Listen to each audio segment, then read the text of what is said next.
Thief, check his pockets. Marcus Brennan stood frozen at the diner counter, his 9-year-old son trembling behind him, while 3 men circled closer with accusations sharp as knives. He had just returned a saddlebag stuffed with $2,000 in cash, money that could have saved them from another night on church steps, another morning of hunger, another week of invisible shame. Instead of gratitude, he received mockery. His boy heard strangers call his father a criminal. Then the windows began to shake. Engines roared like approaching thunder, and 81 Hell's Angels rolled into that parking lot to teach an entire town what honor really looked like. Before we begin, tell us in the comments where you're watching from. And if our stories touch your heart, please subscribe. Your support helps us bring more inspiring stories every week. Now, let's begin. Marcus Brennan opened his eyes to cold concrete in the pale gray of an October morning. His back ached. His neck was stiff. But those were old companions now, familiar as hunger, familiar as the weight of failure that never quite left his chest. He turned his head slowly, careful not to wake the small body pressed against his side. Ethan, 9 years old, blonde hair dirty and tangled, face peaceful in sleep, one small hand clutching a toy truck, the only thing left from their old life, from the house that used to smell like his mother's cooking, from the room that used to have posters on the walls, and a nightlight shaped like a rocket ship. Marcus watched his son breathe. 6 months. 6 months since cancer took Sarah. 6 months since medical bills took everything else. 6 months since Marcus Brennan went from a man with a job, a home, and a future to a man sleeping on church steps with his boy. He tried. God knows he tried. But grief makes you slow, and the world doesn't wait for slow men. The garage let him go when he missed too many shifts sitting in hospital waiting rooms. The landlord gave him 30 days when the rent stopped coming. His own parents were gone. Sarah's parents blamed him for not having better insurance, better savings, better everything. So here they were, St. Michael's Church in Pine Ridge, Montana, population 800, truck stop town, pass-through place, the kind of town where nobody stayed unless they had nowhere else to go. Marcus sat up slowly, wincing at the familiar protests of his body. His breath clouded in the morning air. Winter was coming. He couldn't keep Ethan on these steps much longer. His sister Karen had called last week. She lived in Meadow Creek, 180 miles east. Said she had a spare room. Said she could help him find work. Said come whenever you're ready. But bus tickets cost money. And money required luck Marcus hadn't seen in a long time. He was thinking about this, about distances and dollars, and the weight of being responsible for a life you couldn't properly protect when he saw it. Near the curb, half hidden by a scraggly bush, leather, dark brown, catching the weak morning light. A saddlebag. Marcus stared at it for a long moment. His heart did something complicated in his chest. He looked around. The street was empty. No motorcycles in sight. No one watching. He could leave it, walk away. Not his problem. But the tag. Even from here, he could see there was a tag on the buckle. Marcus stood carefully, settling Ethan's blanket tighter around the boy, and walked to the curb. The saddlebag was heavy, quality leather, well worn, silver studs along the edges like a constellation. Road dust covered it, and when Marcus lifted it, he smelled rain and gasoline and distance. Someone had traveled far with this bag. He opened the main flap. Cash. A thick roll of bills banded together. Marcus's hands trembled as he stared at it. 20s, 50s, at least 100 on the outside, maybe $2,000, maybe more. His throat tightened. $2,000, a motel room for a week, hot food, a bus ticket to Karen's, new shoes for Ethan, whose current pair had holes worn through the soles, a winter coat that actually kept out the cold. $2,000 could change everything. Marcus looked back at Ethan, still sleeping. The boy's face was thinner than it used to be. There were shadows under his eyes that no child should have. "Take it," something whispered. "No one will know. No one will blame you. You need it more than whoever lost it." But Marcus's hands had already found the tag on the buckle, handwritten, J. Thornton, with a phone number below. J. Thornton, a real person. Someone who was probably looking for this bag right now. Someone who might need what was inside just as badly as Marcus did.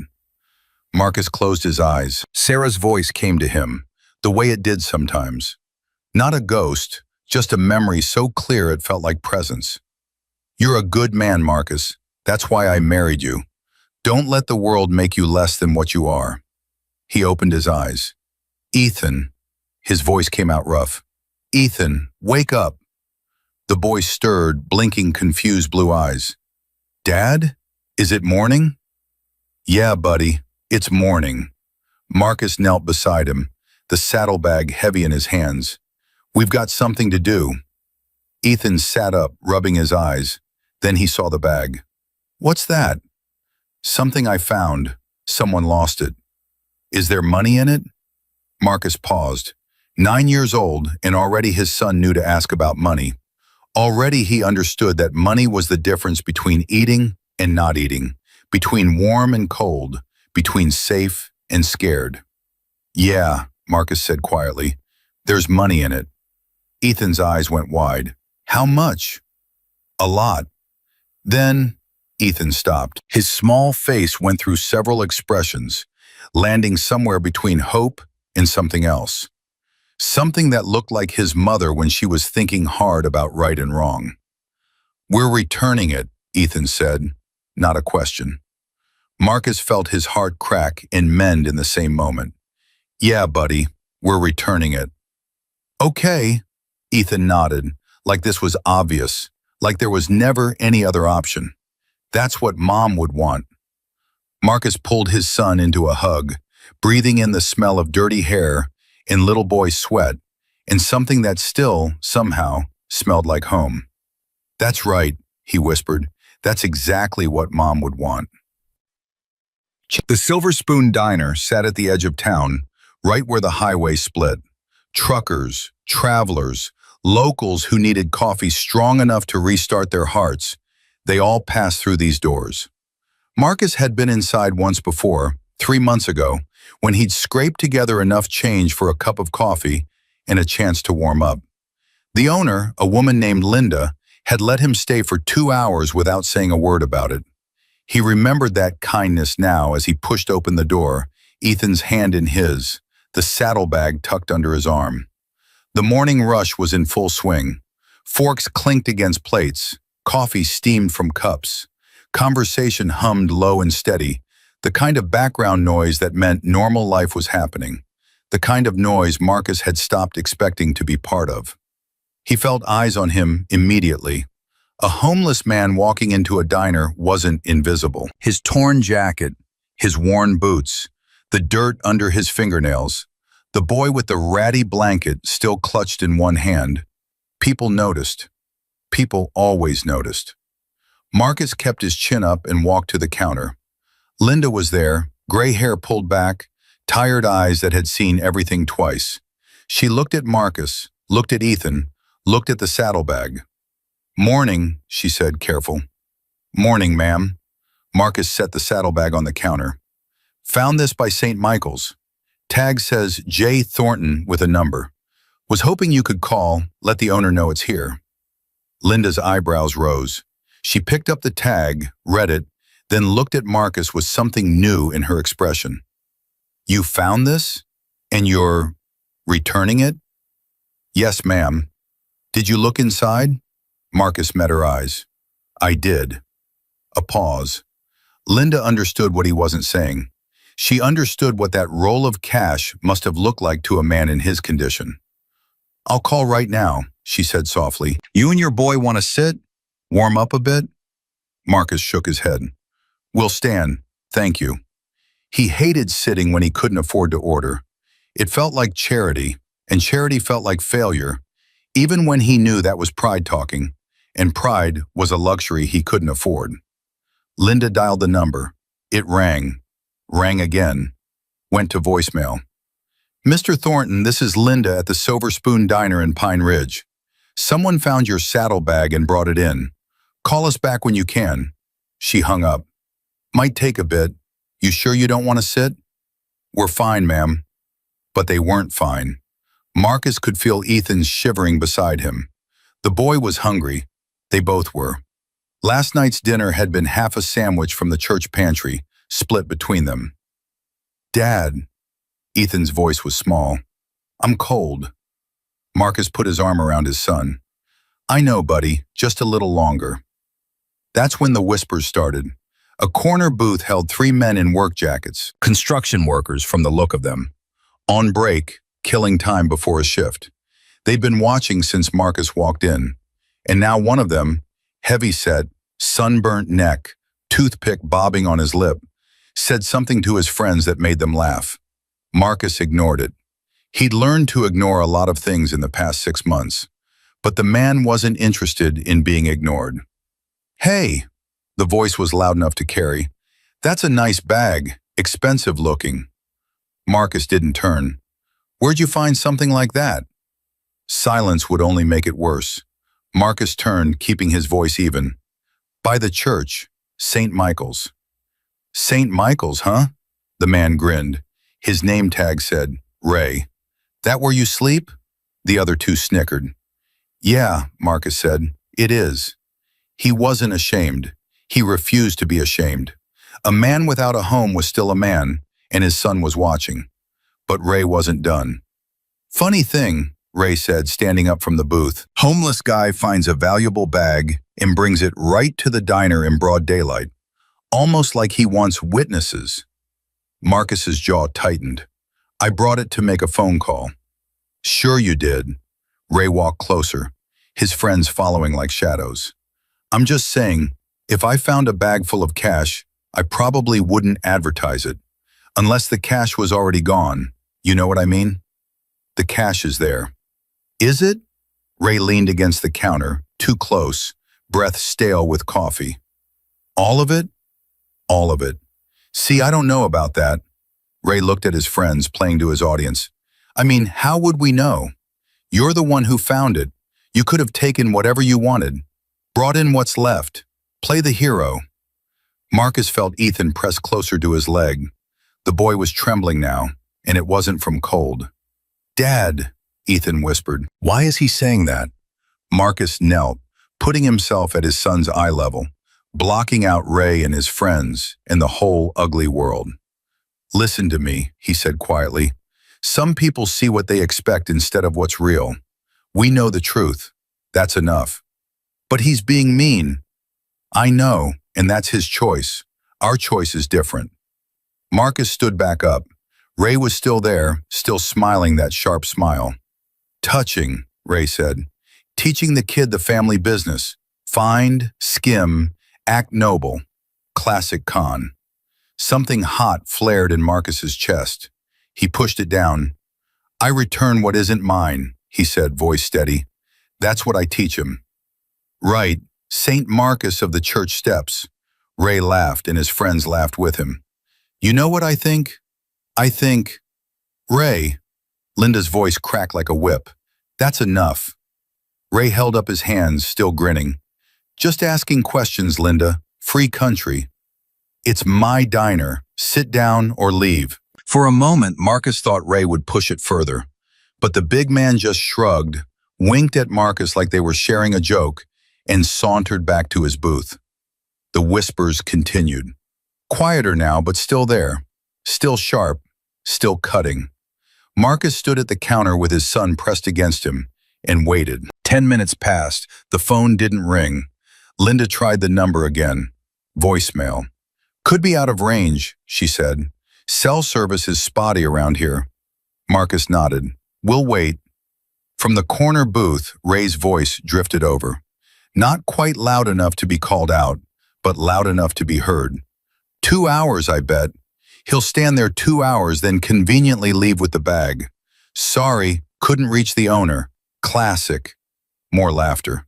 Ethan tugged Marcus's hand. Can we go, Dad? I don't like it here. Not yet, buddy. But they're being mean, and I'm hungry. The word hit Marcus like a punch. Hungry. His 9-year-old son was hungry, and Marcus couldn't do a single thing about it. I know, he said, voice thick. Just a little longer, I promise. Promise we'll eat today? Marcus's eyes stung. I promise. He didn't know how he'd keep that promise, but he'd keep it. He'd walk to every restaurant in town if he had to, ask for work, for scraps, for anything. His son would eat. The door opened. Marcus didn't look up. He was focused on Ethan, on keeping the boy calm, on not letting his own anger and shame and exhaustion show on his face. But he heard the silence. The diner, which had been buzzing with low conversation, went quiet. Even Ray stopped talking. Marcus turned. A man stood in the doorway, mid-40s, brown hair streaked with gray, wind-burned face, leather jacket worn soft from years on the road. He had the look of someone who traveled a long way and had a longer way still to go. His eyes found the saddlebag on the counter. That's mine. The voice was rough, tired, but certain. Linda straightened. You're Jay Thornton? Jake. The man walked to the counter, movements careful, like he was holding something fragile inside. Jake Thornton, someone left me a voicemail. This gentleman found your bag, Linda said, nodding at Marcus. Brought it straight here. Jake Thornton looked at Marcus for the first time. Really looked. Took in the worn clothes, the exhausted face, the boy hiding behind his father's leg. Then he opened the saddlebag. His hands moved slowly, methodically. Cash. He counted it without hiding what he was doing. Documents, keys, phone charger. And then from a hidden inner pocket, something that made his breath catch. A medallion. Old bronze, worn smooth by decades of touch. Jake held it for a long moment, eyes closed. When he opened them, they were wet. Everything's here, his voice came out rough. Everything. From the corner booth, sure it is, check again. Jake's head turned. His gaze found Ray with the precision of a man who'd identified trouble in 100 rooms. What did you say? Ray's confidence flickered but didn't die. I said you should check again. Hidden pockets. Guy probably... I checked the hidden pockets. Jake's voice was quiet, but it carried. This bag was my father's. I know every inch of it. Everything is here. Hey, I'm just saying. I heard what you were saying. Jake set the bag down gently. I heard it from the parking lot. You called this man a thief. Ray shifted. I didn't. In front of his son. Silence. Jake turned back to Marcus. Thank you. Simple words, but weighted with something deep. You don't know what this bag means to me. That medallion, he paused, collecting himself. My father died 3 months ago. I've been riding across the country with his ashes. This medallion is the last thing he ever gave me. Marcus's throat tightened. I'm sorry for your loss. If you'd taken it, if you'd taken anything, I never would have found it again. Jake shook his head slowly. And you didn't. You could have. Anyone could see you needed to, but you didn't. It wasn't mine to take. Jake studied him. What's your name? Marcus. Marcus Brennan. This is my son, Ethan. Hi, Ethan said, small and uncertain. Jake's face softened at the boy. Hey there, Ethan. He knelt, putting himself at the child's level. Your dad did a good thing today. You know that? Ethan nodded slowly. We return what's not ours. That's what Mom always said. Something passed across Jake's face. Your mom sounds like a smart lady. She died, Ethan said, with the terrible matter-of-factness of children. 6 months ago. Cancer. Jake's eyes went to Marcus, understanding flooding in. I'm sorry. He stood slowly. I'm so sorry. Marcus couldn't speak. Hearing it said out loud, by Ethan, so simply, so truthfully, cracked something open he'd been trying to keep sealed. Listen, Jake said. Let me... The door opened again. This time Marcus heard it before he saw it. A sound like distant thunder, like a heartbeat made of engines. The diner's windows rattled.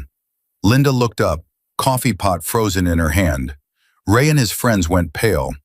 Through the glass, Marcus watched the parking lot fill with motorcycles, one after another, chrome gleaming, engines growling, riders in leather cuts, patches bright against the morning light. He saw the patches, red and white, letters that spelled out words he'd only seen on TV, in news reports, in whispered warnings.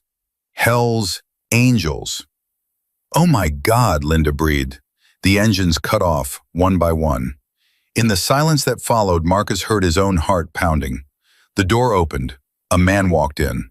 Tall, broad shoulders, steel gray beard, eyes the color of winter sky.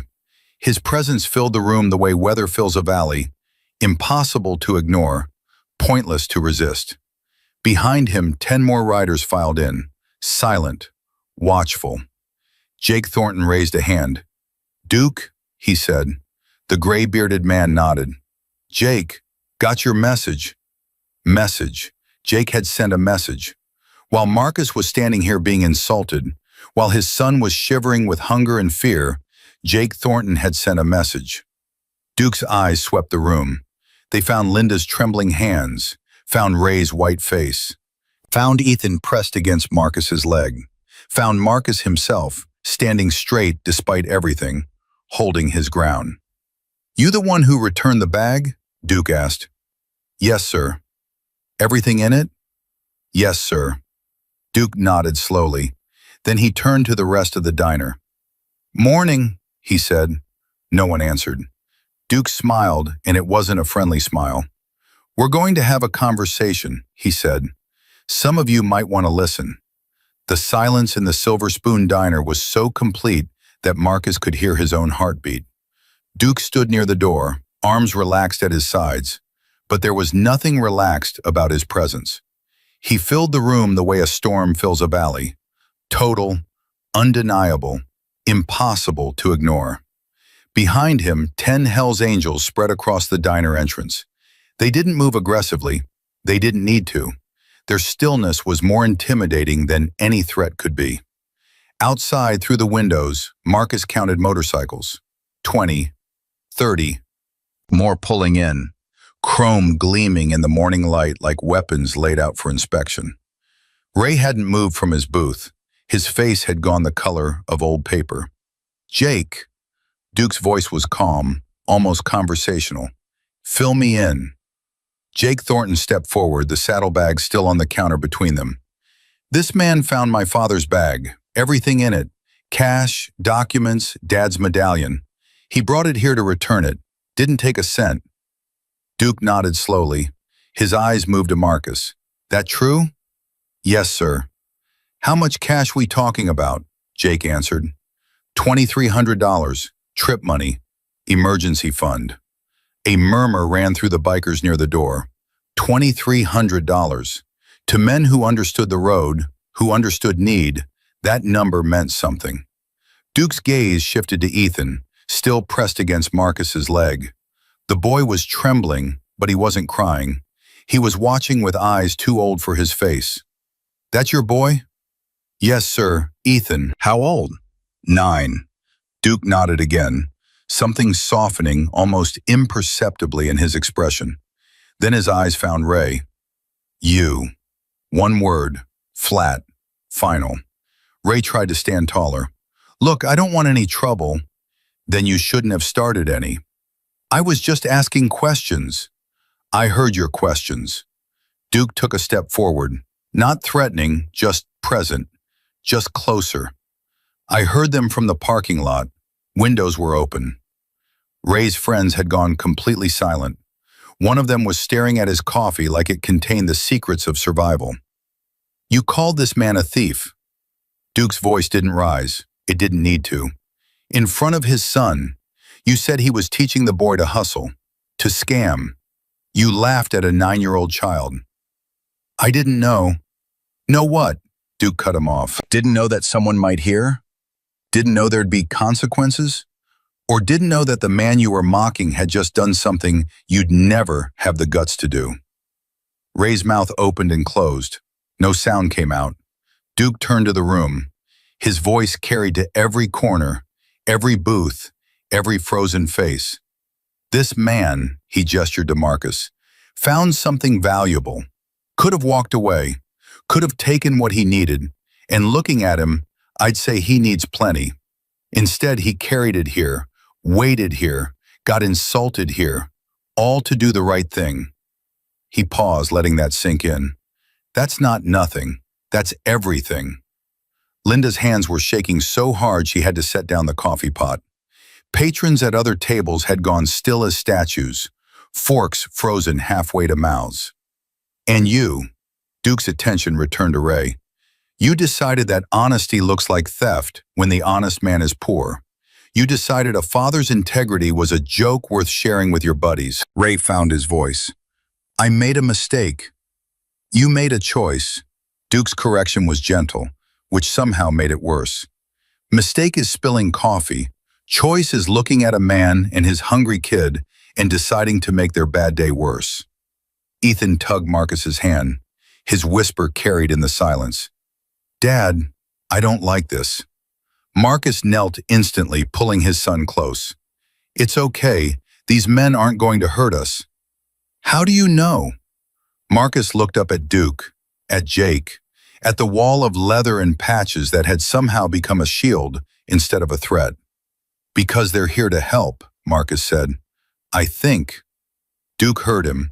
Something flickered in those winter gray eyes, approval maybe, or recognition of a man who understood the difference between danger and protection. Your boy's smart to be scared, Duke said to Marcus. Worlds taught him to be, but he's safe. You both are. He turned back to Ray. Here's what's going to happen. Ray flinched like the words were physical. You're going to walk over there. You're going to look that man in the eye. You're going to apologize. Not to me, not because I'm asking, because somewhere in that chest of yours, there's got to be something that knows the difference between right and wrong. And if I don't? The question hung in the air. Several bikers near the door shifted slightly, a subtle reminder of mass, of numbers, of consequences. Duke smiled. It wasn't friendly. Then you walk out of here being exactly who you chose to be, and everyone in this room remembers it, including you. Every morning when you look in the mirror, every time you see a man down on his luck and wonder if maybe, just maybe, you should have learned something today. He leaned slightly closer to Ray. I'm giving you a chance. Some men never get chances. Don't waste yours. The clock on the wall ticked.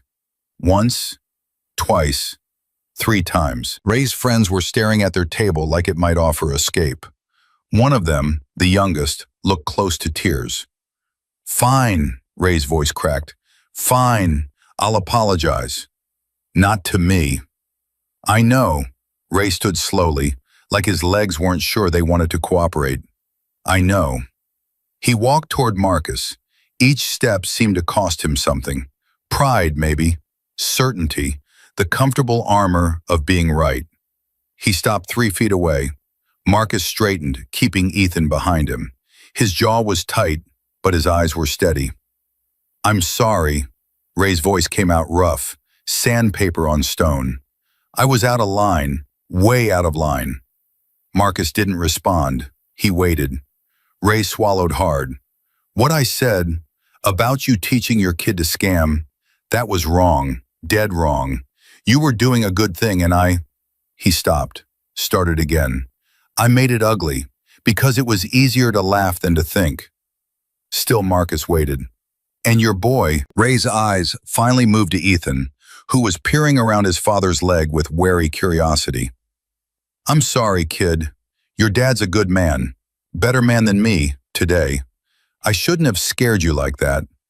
Ethan looked up at Marcus. Dad? It's okay, Marcus said softly. You can talk. Ethan turned back to Ray. His small voice was clear, unclouded by the adult complications of pride and shame. My mom said mean words are like toothpaste. Once they're out, you can't put them back. But you can say sorry and mean it. Ray blinked. Something cracked in his expression, the hard surface giving way to something softer, more vulnerable underneath. "Your mom was right," he said hoarsely. "She was absolutely right." "She was always right," Ethan said. "Dad says so."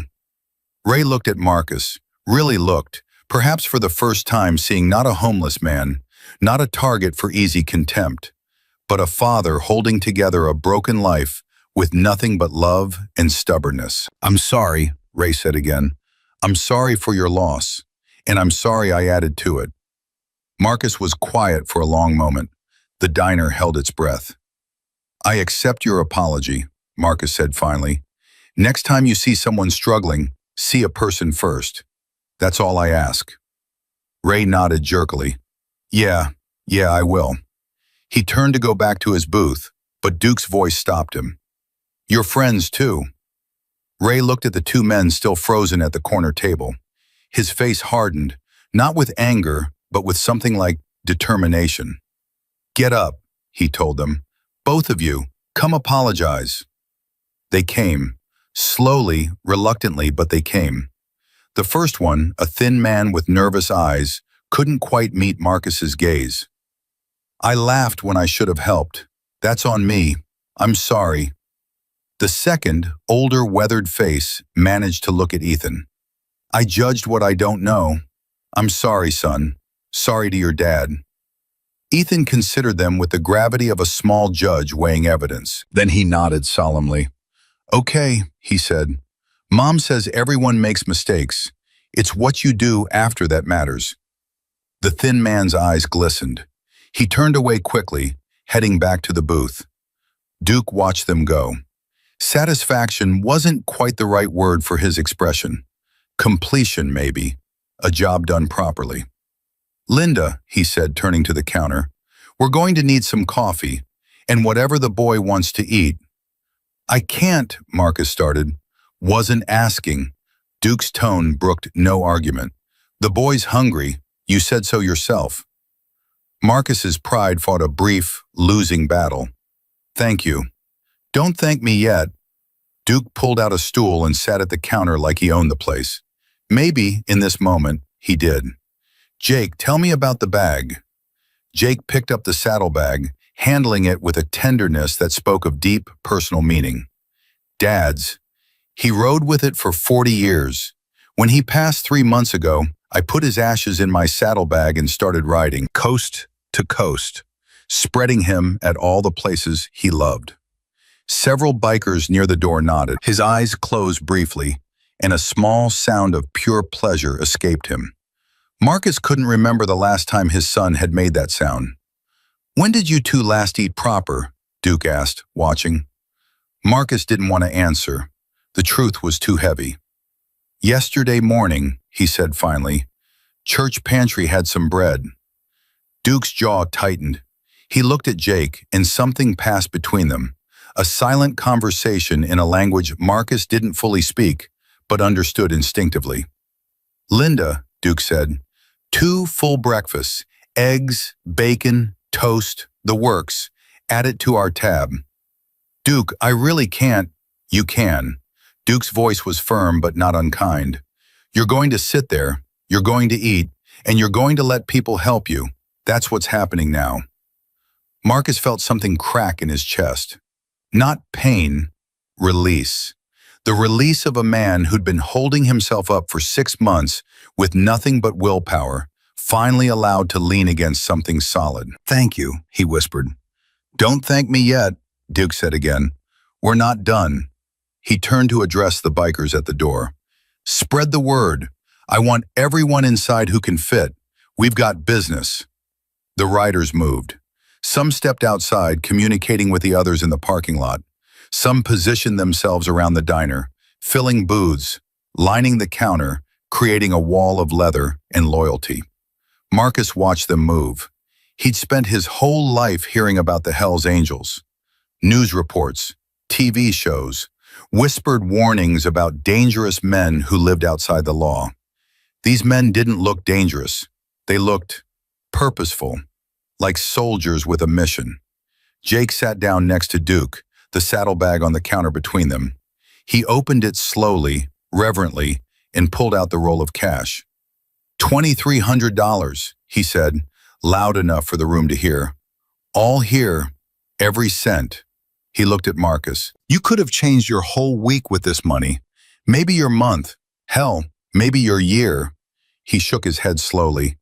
But you didn't take it. It wasn't mine. No, it wasn't. Jake's voice caught. It was my father's. His emergency fund. His just in case. He always said, he stopped, composed himself. He always said you can tell a man's character by what he does when nobody's watching. Nobody was watching, Marcus said quietly. That's the point. Jake pushed the money toward him. Take it. Marcus recoiled. No, I can't. You found it. It should be yours. I found it to return it, not to take it. That's... Marcus shook his head hard. That defeats the whole purpose. Jake looked at Duke. Duke was smiling, and this time there was warmth in it. Told you, Duke said. Soon as I heard, I knew. Some men you can read, and this one reads clean all the way through. I can see that. Jake put the money back in the bag. Okay, you won't take what I lost. I respect that. But you'll take what we give freely. What? Duke stood.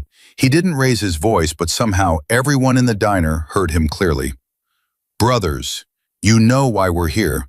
You heard the story, now you see the man. Nods. Murmurs of agreement. We've all been down. We've all needed help and not known where to find it. This man needs help. His boy needs help. And they need it without losing what makes them who they are. He looked at Marcus. Accepting help isn't weakness. It's smart. It's survival. And sometimes it's letting good people be good. Duke reached into his jacket and pulled out his wallet. From it, he withdrew a $100 bill. He walked to the saddlebag, opened the main flap, and placed the bill inside. That's how we start, he said. That's how we return what's lost. Not things, dignity, hope, a chance. Jake nodded. He reached into his own wallet, pulled out more bills, and added them to the bag. For my father, he said, who would have done the same damn thing. One by one, the bikers began to move. They approached the counter in a steady stream. No speeches, no grand gestures, just hands reaching into pockets, pulling out bills, placing them in the leather bag that had started this whole impossible morning. Marcus watched, frozen. Ethan had stopped eating, fork suspended halfway to his mouth, eyes huge. Dad, the boy breathed. What are they doing? I don't know, buddy. Marcus's voice was barely audible. I don't understand. A biker with a long gray ponytail dropped $50 in the bag. For the kid, he said simply, and moved on. Another, younger, face weathered by wind and road, added 220s. My old man was homeless once. Someone helped him. Now I help you. A woman, Marcus hadn't noticed her among the riders, stepped forward with a folded 100. Some help comes from strangers. That's not charity. That's family you haven't met yet. The line continued. 20s, 50s, hundreds. Some added notes, names, phone numbers, addresses, written on napkins and scraps of paper. Got a buddy in Spokane who's hiring at his shop. Tell him Rusty sent you. Motel in Carson City. Owner owes me a favor. Here's his number. My sister runs a shelter 2 towns over. Clean place, safe. She'll take care of you while you get on your feet. Marcus's vision blurred.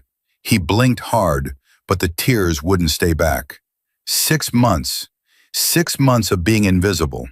6 months of being looked through, looked down on, looked at with the contempt reserved for those who had failed the great American test of success. And now these strangers, these rough, road-worn, leather-clad strangers, were seeing him, really seeing him. And what they saw was worth helping. Ethan scrambled off his stool and pressed against Marcus's side.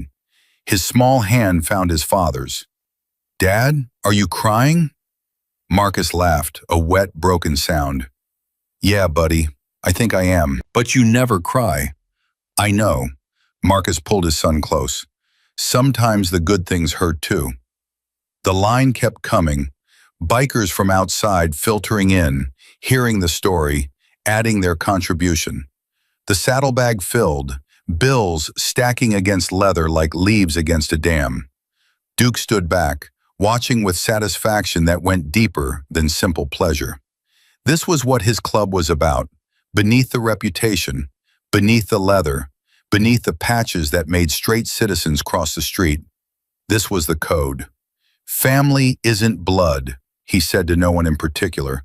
Family is who stands with you when the world stands against you. Jake heard him. My father used to say that. Your father was a smart man. He was. Jake's eyes went to the medallion he'd retrieved from the bag, now hanging around his neck. He really was. Linda approached Marcus with a fresh cup of coffee. Her eyes were red-rimmed.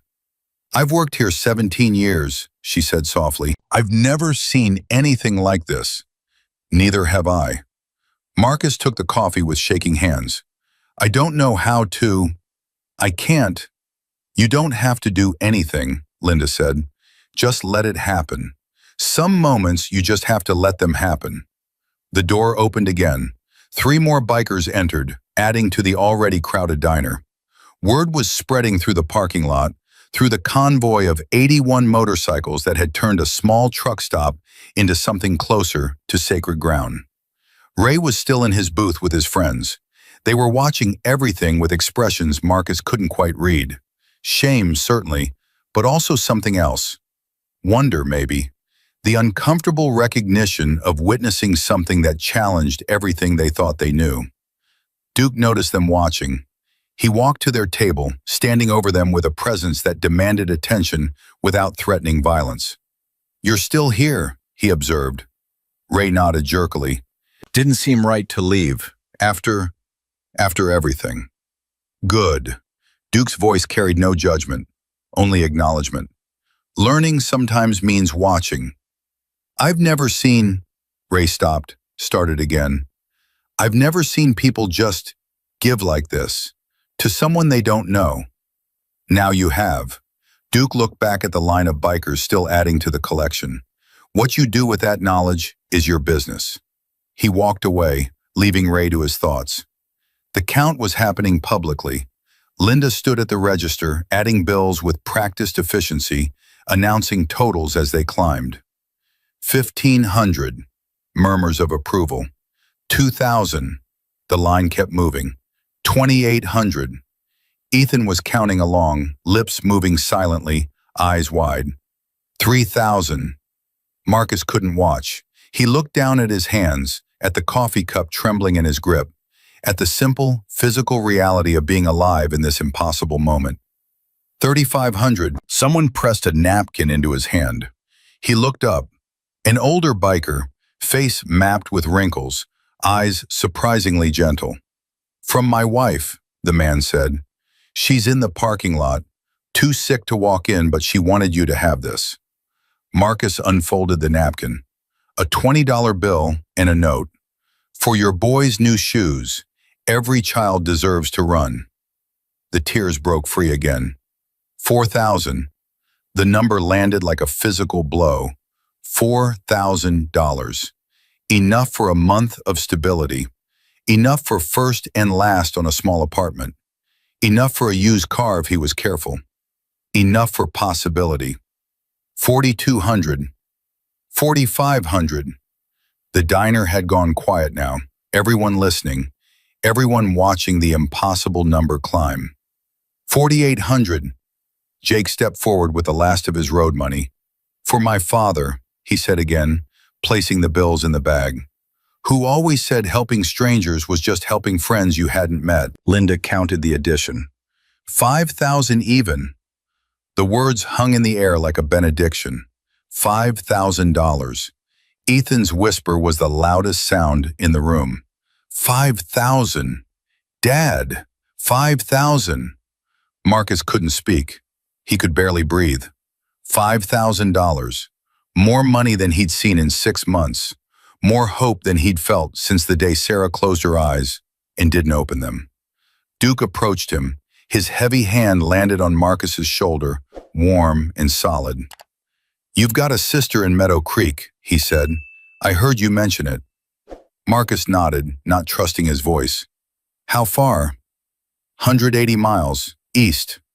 Duke looked at Jake. Something passed between them again.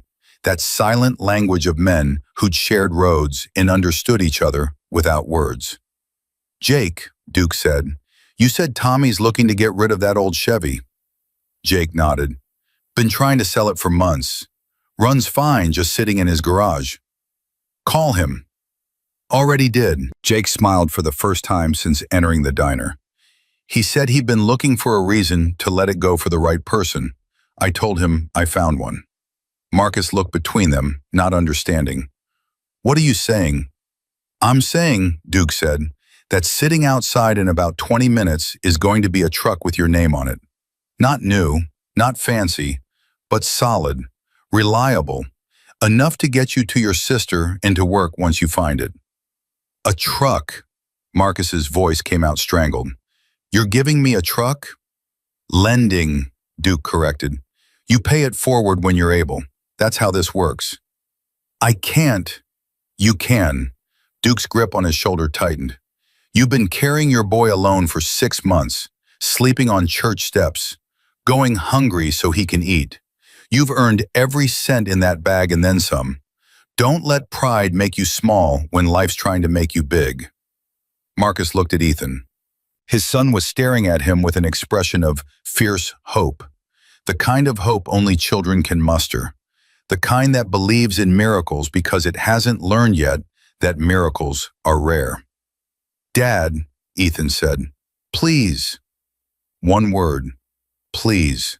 From a 9-year-old who'd lost his mother and his home and everything familiar, but hadn't lost his faith that things could get better. Marcus closed his eyes. Sarah's voice came to him, gentle as always. Accept the blessing, Marcus. That's what they are. Blessings don't come with debt. They come with responsibility, to be worthy, to pass it on. He opened his eyes. Okay, he said hoarsely. Okay. Ethan's whoop of joy startled everyone in the diner. He launched himself at Marcus, small arms wrapping around his father's waist, face pressed into his worn jacket. We're going to Aunt Karen's. We're going to have a real bed and a bathroom, and I can take showers every day. The diner laughed, not at him, with him. The pure, uncomplicated joy of a child who'd been through too much and finally had something to celebrate. Marcus held his son and let the tears fall freely. Duke stepped back, giving them space. His eyes found Linda. Coffee for everyone, he said, and whatever food you've got, we're going to sit here a while, make sure these two get properly fed before they hit the road. Linda nodded, tears streaming down her cheeks. On the house, all of it, on the house. Linda, I said on the house. She wiped her eyes with her apron. I've been serving coffee and pie for 17 years, and this is the first time I've felt like this place actually meant something. You're not paying. Nobody's paying. This one's for God. The bikers started settling into booths, calling out orders, the tension breaking into something warmer. The diner hummed back to life, but different now. Changed. Like a room that had witnessed something sacred and would never quite forget it. Jake sat down across from Marcus and Ethan. The saddlebag, now fat with cash and notes, sat between them. I need to tell you something, Jake said quietly, about my father. Marcus looked up, still holding Ethan close. He was homeless once, 20 years before I was born. Lived on the streets in Chicago for 2 winters, nearly died twice. Jake's voice was rough with emotion. A stranger helped him, gave him a coat, pointed him toward a shelter, told him he was worth saving. He touched the medallion around his neck. Dad got this from that stranger, never knew his name, carried it for 40 years as a reminder that help can come from anywhere, and when it does, you pass it on. Marcus looked at the medallion, worn bronze, smooth from decades of touch. Your father sounds like a good man. He was. Jake's eyes glistened, and he would have wanted his bag, his legacy, to end up in hands like yours. hands that give back instead of take. Ethan looked up. My mom gave me my truck when she was sick, said I should keep it to remember her. Even when we had to sell everything else, Dad kept it. Jake smiled at the boy. That's exactly right. Some things you keep, not because they're worth money, because they're worth everything else. Outside, engines rumbled as a pickup truck pulled into the lot. Old but clean, blue paint faded by sun and years. Duke stood by the window, watching it approach. Your ride's here, he said. Marcus looked at the truck, at the bikers filling the diner, at his son's face bright with hope for the first time in months. This morning, he'd woken on church steps with nothing but a promise to keep his boy safe. Now he had $5,000, a truck, a road, and the beginning of something that felt almost impossible. It felt like a second chance. Marcus stood outside the Silver Spoon Diner with his son's hand in his, staring at a truck that somehow belonged to him now. The blue Chevy sat by the pumps like it had been waiting for them all along. Old but solid. Faded paint that had seen better decades. A windshield with a crack running along the bottom edge like a river on a map. Tommy, the biker who'd driven it over, handed Marcus the keys without ceremony. She's got 200,000 miles on her, Tommy said, but the engine's clean. I've kept her running because my wife wanted me to wait for the right person. Marcus turned the keys over in his palm. Your wife? Passed 2 years ago. Cancer. The word hit Marcus like a fist. His eyes snapped at Tommy's face. She always said this truck should go to someone who needed a second chance. Tommy's voice stayed steady, but his jaw worked hard. When Jake called this morning, told me about you and your boy, told me about your wife, I knew. She would have known too. Marcus couldn't speak. The keys felt impossibly heavy. What was her name? Ethan asked suddenly. Your wife? Tommy looked down at the boy with surprise that softened into something like gratitude. Margaret, but everyone called her Maggie. My mom was Sarah. Ethan's voice was matter-of-fact, the way children discuss impossible things. She's watching from heaven. Maybe she and Maggie are friends now. Tommy's composure cracked. He turned away quickly, hand coming up to cover his face. Duke appeared at Tommy's shoulder, a steadying presence. Go get some coffee, brother, we've got this. Tommy nodded without turning around and walked toward the diner, shoulders shaking. Marcus watched him go. I didn't mean to. You didn't do anything wrong. Duke's voice was firm. Neither did your boy. Grief doesn't go away. It just finds new places to live. Tommy needed that. He just didn't know it until now. Ethan tugged Marcus's hand. Dad, can we sit in the truck? Marcus looked at Duke, who nodded. They walked to the Chevy together. Marcus opened the passenger door, and Ethan scrambled inside, bouncing on the worn bench seat. It smells like cinnamon, Ethan announced, and old books. Marcus walked around to the driver's side. The door creaked when he opened it. He slid behind the wheel and wrapped his hands around the steering column. It felt real, more real than anything had felt in months. Dad? Ethan was watching him. Are you okay? I don't know, buddy. Marcus's voice came out thick. I think I might be better than okay. I just don't remember what that feels like. The passenger door opened. Jake Thornton leaned in, the saddlebag in his hands. This goes in the back, he said. $5,000 plus about 30 contacts who want to help you get on your feet. Mechanics, motel owners, a guy in Spokane who's hiring at his shop. Marcus shook his head slowly. I still don't understand why. You don't know me. None of you know me. We know enough. Jake set the bag on the seat between them. We know you found something valuable and gave it back. We know you're raising a kid alone. We know you're hungry and tired and scared, and you still did the right thing. That's not special. That's just what? Normal? Jake laughed, but there was no humor in it. Brother, I've been riding for 20 years.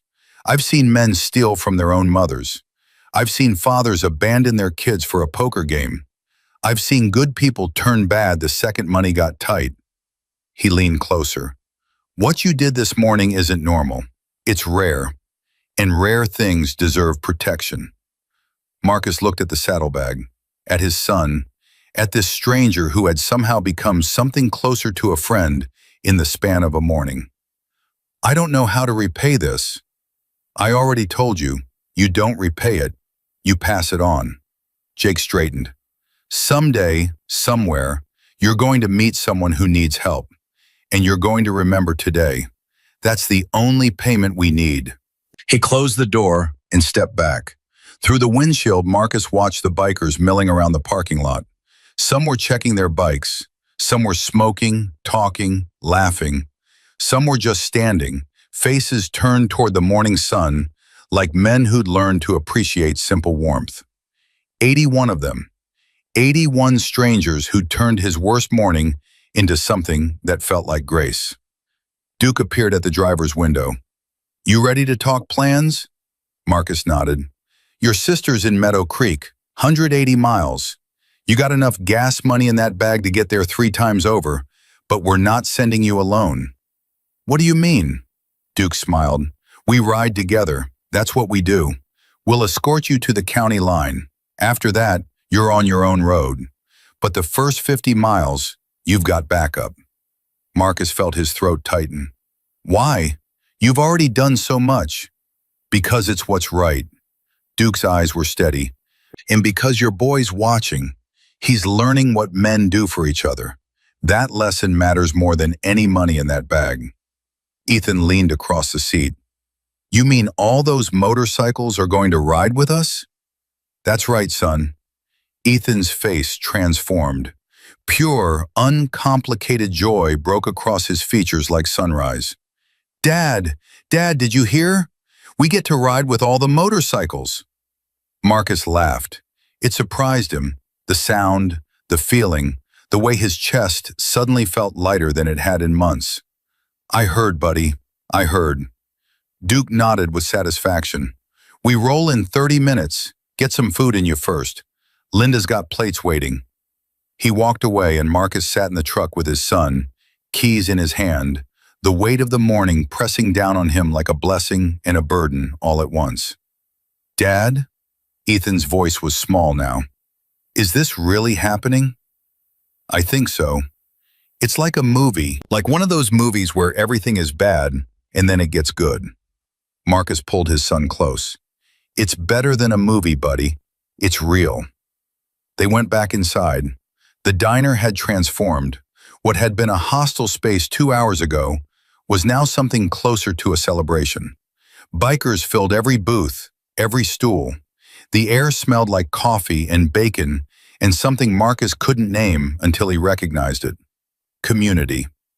Linda had a table waiting for them. 2 plates piled high with eggs, bacon, toast, pancakes. More food than Marcus had seen in months. Ethan attacked his plate with the single-minded focus of a hungry child. Marcus ate slower, savoring each bite, trying to memorize the taste. Jake slid into the seat across from them. His own coffee was cold, untouched. He'd been busy coordinating with Duke, making calls, arranging details. I need to tell you something, Jake said. Something I didn't say before. Marcus looked up. When I realized I'd lost the bag, I thought it was gone forever. Jake's voice was rough. I've been riding for 3 months with my father's ashes, spreading them at all the places he loved.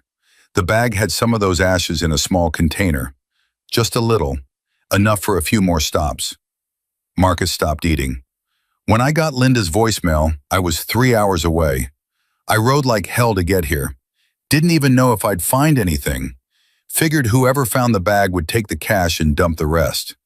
He looked at Marcus with something that went beyond gratitude. But you didn't. You kept everything. Kept the ashes. Kept my father safe. Marcus's eyes burned. I didn't know there were ashes. I just knew it wasn't mine. That's exactly the point. Jake's hand came down on the table, not hard, just emphatic. You didn't know. You just did right, without knowing what was at stake, without expecting anything in return. He reached into his pocket and pulled out the bronze medallion that had been in the bag. My father gave me this the day before he died. Said it was given to him by a stranger who saved his life. Said I should pass it on when I found someone worthy. He held it out to Marcus. I'm passing it on. Marcus recoiled. No, I can't take that. It's your father's. It's mine to give, and I'm giving it. Jake pressed the medallion into Marcus's palm. Dad would have wanted it this way. He always said the medal was meant to move, meant to find the people who needed to remember that kindness exists. The bronze was warm, heavy, decades of history pressed into Marcus's skin. Ethan leaned over to look. What is it, Dad? It's a promise, Marcus said softly.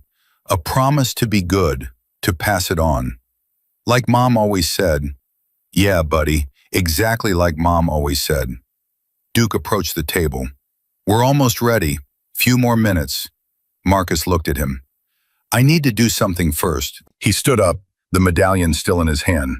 The diner went quiet, watching. Marcus walked to the corner booth where Ray and his friends still sat. They'd been silent for hours, watching everything unfold with expressions that had shifted from shame to wonder to something that looked almost like pain. Marcus stopped in front of their table. Ray looked up. His face was pale, his eyes red-rimmed. The cockiness from earlier was gone, replaced by something raw. I wanted to say something, Marcus said. Ray flinched. Look, I already apologized. I know, and I accepted. This is different. The diner held its breath. I know what it looks like when I walk into a room. Marcus's voice was steady. I know what people see. Dirty clothes, worn boots, a kid who needs a haircut. I know the assumptions. I've been living with them for 6 months. Ray dropped his eyes. But I used to be you. Marcus continued. Not exactly, but close enough. I had a job, a house, a wife. I looked at homeless people and thought, I don't know, that they must have done something wrong, made bad choices, been lazy or stupid or weak. The silence was absolute. Then my wife got sick, and the bills came, and the job couldn't cover them. And then she died, and I couldn't get out of bed, and the job was gone too. And suddenly I was the guy sleeping on church steps with his kid, and nothing I'd ever believed about myself prepared me for that. Ray looked up. His eyes were wet. You weren't wrong to be suspicious, Marcus said. The world teaches us that. It teaches us to protect ourselves, to assume the worst, to look at someone who's struggling and think, that's their fault, not mine.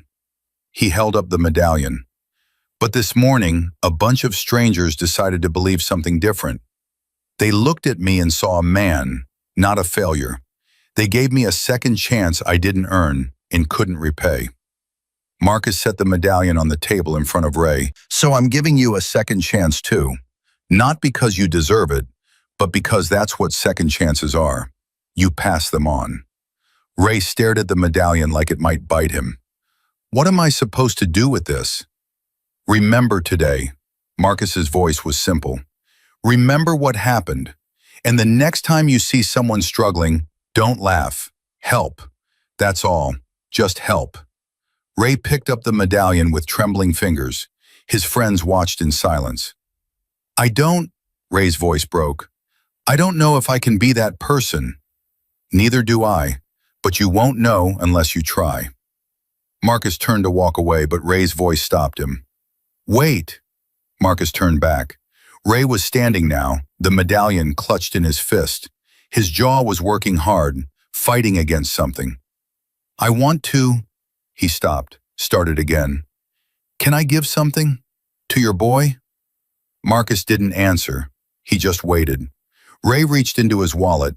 His hands were shaking. He pulled out $200 bills, probably his whole paycheck, or close to it, and held them out. For him, for new shoes or books or whatever he needs.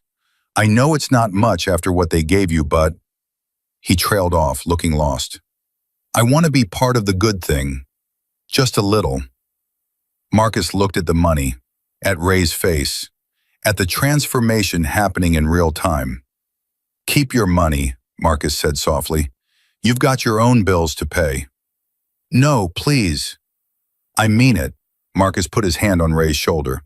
The medallion is enough. More than enough. You're already part of the good thing. You just have to keep being part of it. Tomorrow, next week, next year. Ray's shoulders shook. He wasn't crying, but he was close. I was such an ass, he whispered. In front of your kid, I was such a complete ass. Yeah, you were. Marcus didn't sugarcoat it. But you don't have to stay that way. That's the whole point. He squeezed Ray's shoulder once, then let go. The diner erupted in noise. Bikers clapping. Linda crying into her apron. Even some of the regular customers joining in, caught up in a moment that felt bigger than the sum of its parts. Ethan ran up and grabbed Marcus's hand. Dad, that was really cool. Was it? Yeah, you gave him a present even though he was mean. Mom would have done that. Marcus knelt down to his son's level. Your mom taught me everything I know about forgiveness, buddy. She was a lot better at it than me.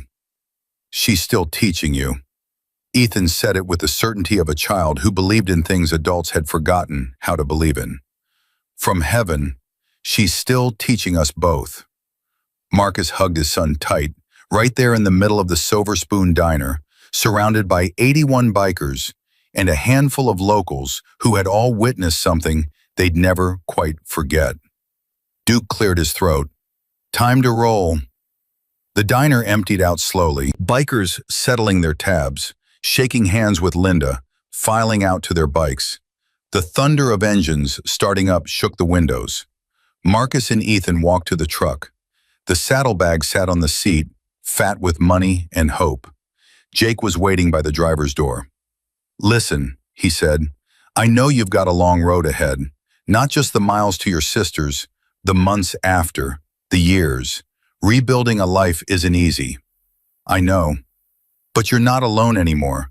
That bag has numbers in it. People who want to help. Use them. Call when you need something. Don't let pride keep you stuck. Marcus nodded. Jake reached out and shook his hand. Not a casual shake. A grip that meant something. That sealed something. Be safe, brother. You too. Finish spreading your father's ashes. Find all the places he loved. Jake's eyes glistened. I will. I've got a few more states to go, but after this morning, I think Dad would say I already found the best place. He stepped back. Marcus climbed into the truck. Ethan was already buckled in, face pressed to the window, watching the bikes rev and rumble. Dad, there's so many of them. 81. I've never seen that many motorcycles in my whole life. Neither have I, buddy. Duke pulled up alongside the truck on his Harley. Through the open window, his voice carried over the engine noise. You follow me. Stay in the middle of the pack. We'll take you to the county line. After that, Route 12 East, straight shot to Meadow Creek. Marcus nodded. One more thing. Duke's face was serious. That boy of yours, he's special. You know that, right? Marcus looked at Ethan, who was waving at a biker with a long gray beard. Yeah, Marcus said softly. I know. Don't let the world make him less than what he is. That's your job, your only job. I won't. Duke nodded once. Then he kicked his bike into gear and rolled to the front of the pack. The formation assembled.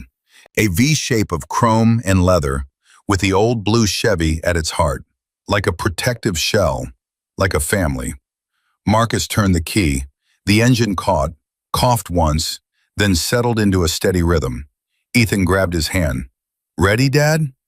Marcus looked at the road ahead, at the miles stretching toward a sister who loved him, a room waiting for his son, a future that hadn't existed when he'd woken up this morning. Ready, he said. The convoy began to move. Through the diner window, Linda watched them go, tears streaming down her face. Ray stood beside her, the medallion clutched in his hand, something broken and rebuilding inside him. I didn't think people still did things like this, Ray said quietly. They do. Linda wiped her eyes. We just forget to look for them. Ray was silent for a long moment. "I want to start looking," he said finally. "I want to be someone worth looking at." Linda put her hand on his arm. "Then start. Right now. Today." Outside, the convoy disappeared around the bend, engines fading into the distance. But something lingered in the air of Pine Ridge. Something that hadn't been there before. The possibility of change. The promise of kindness. The reminder that strangers were just family you hadn't met yet. And somewhere on Route 12, heading east, a homeless father and his son rode toward tomorrow, surrounded by 81 angels in leather, carrying $5,000 and something worth more than all the money in the world: hope. The convoy moved through Pine Ridge like a river of chrome and thunder. Ethan couldn't sit still. He bounced between looking out the driver's side window and the passenger side, counting motorcycles, pointing at helmets, gasping at the sound of 81 engines moving in formation.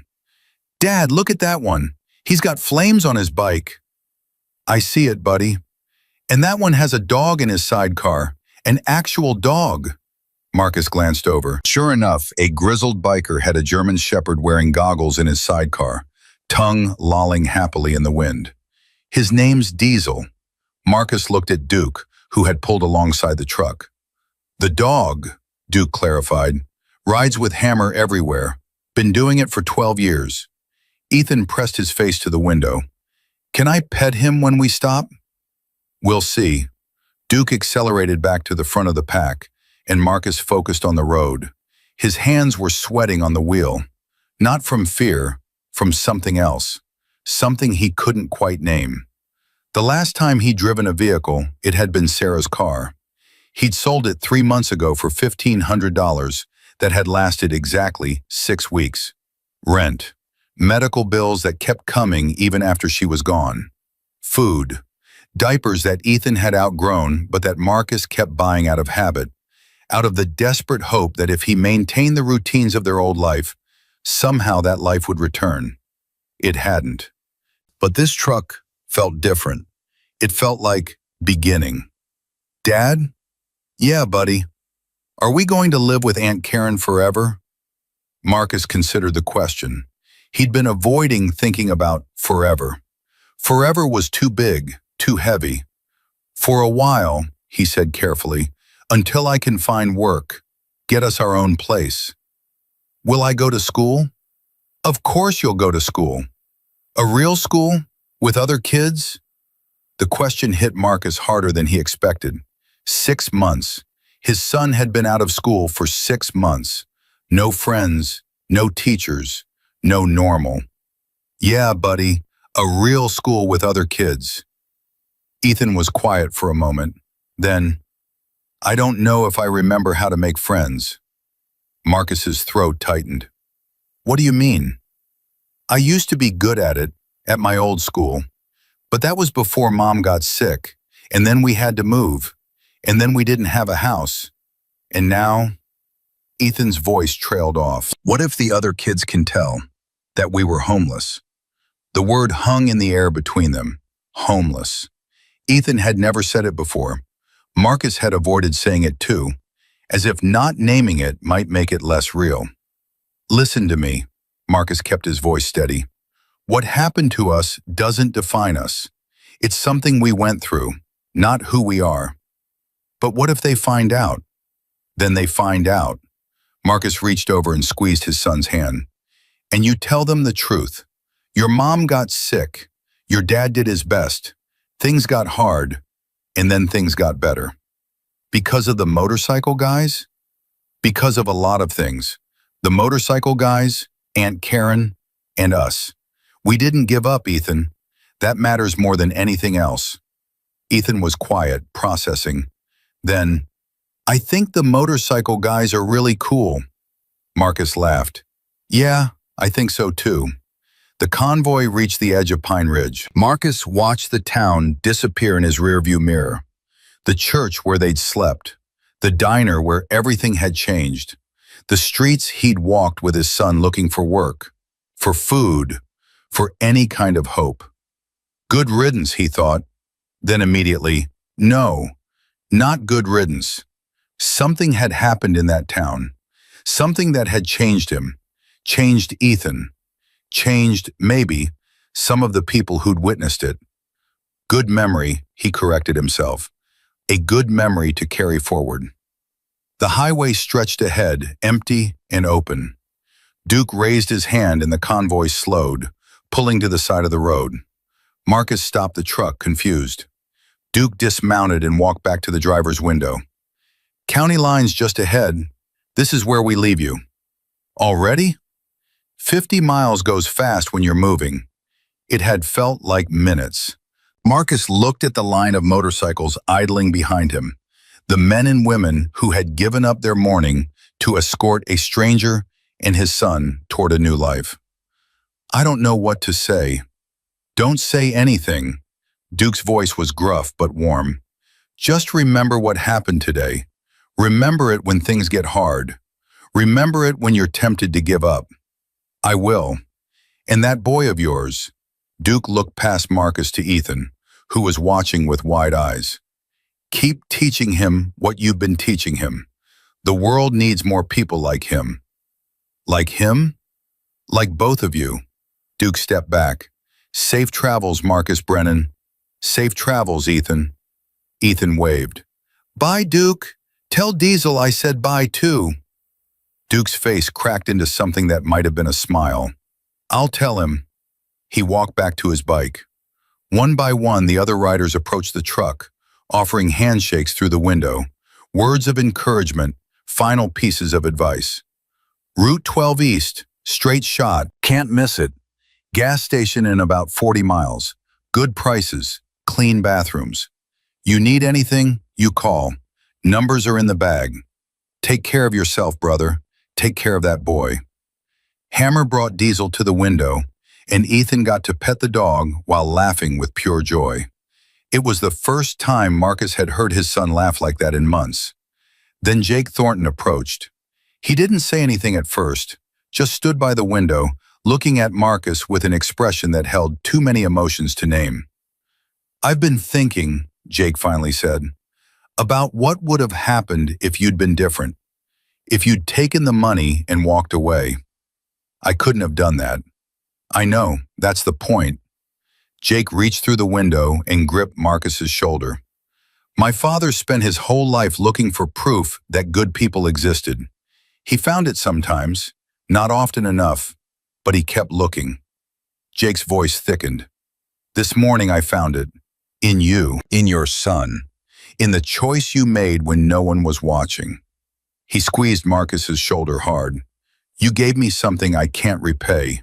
You gave me faith in people, in humanity, in the idea that my father was right to keep looking.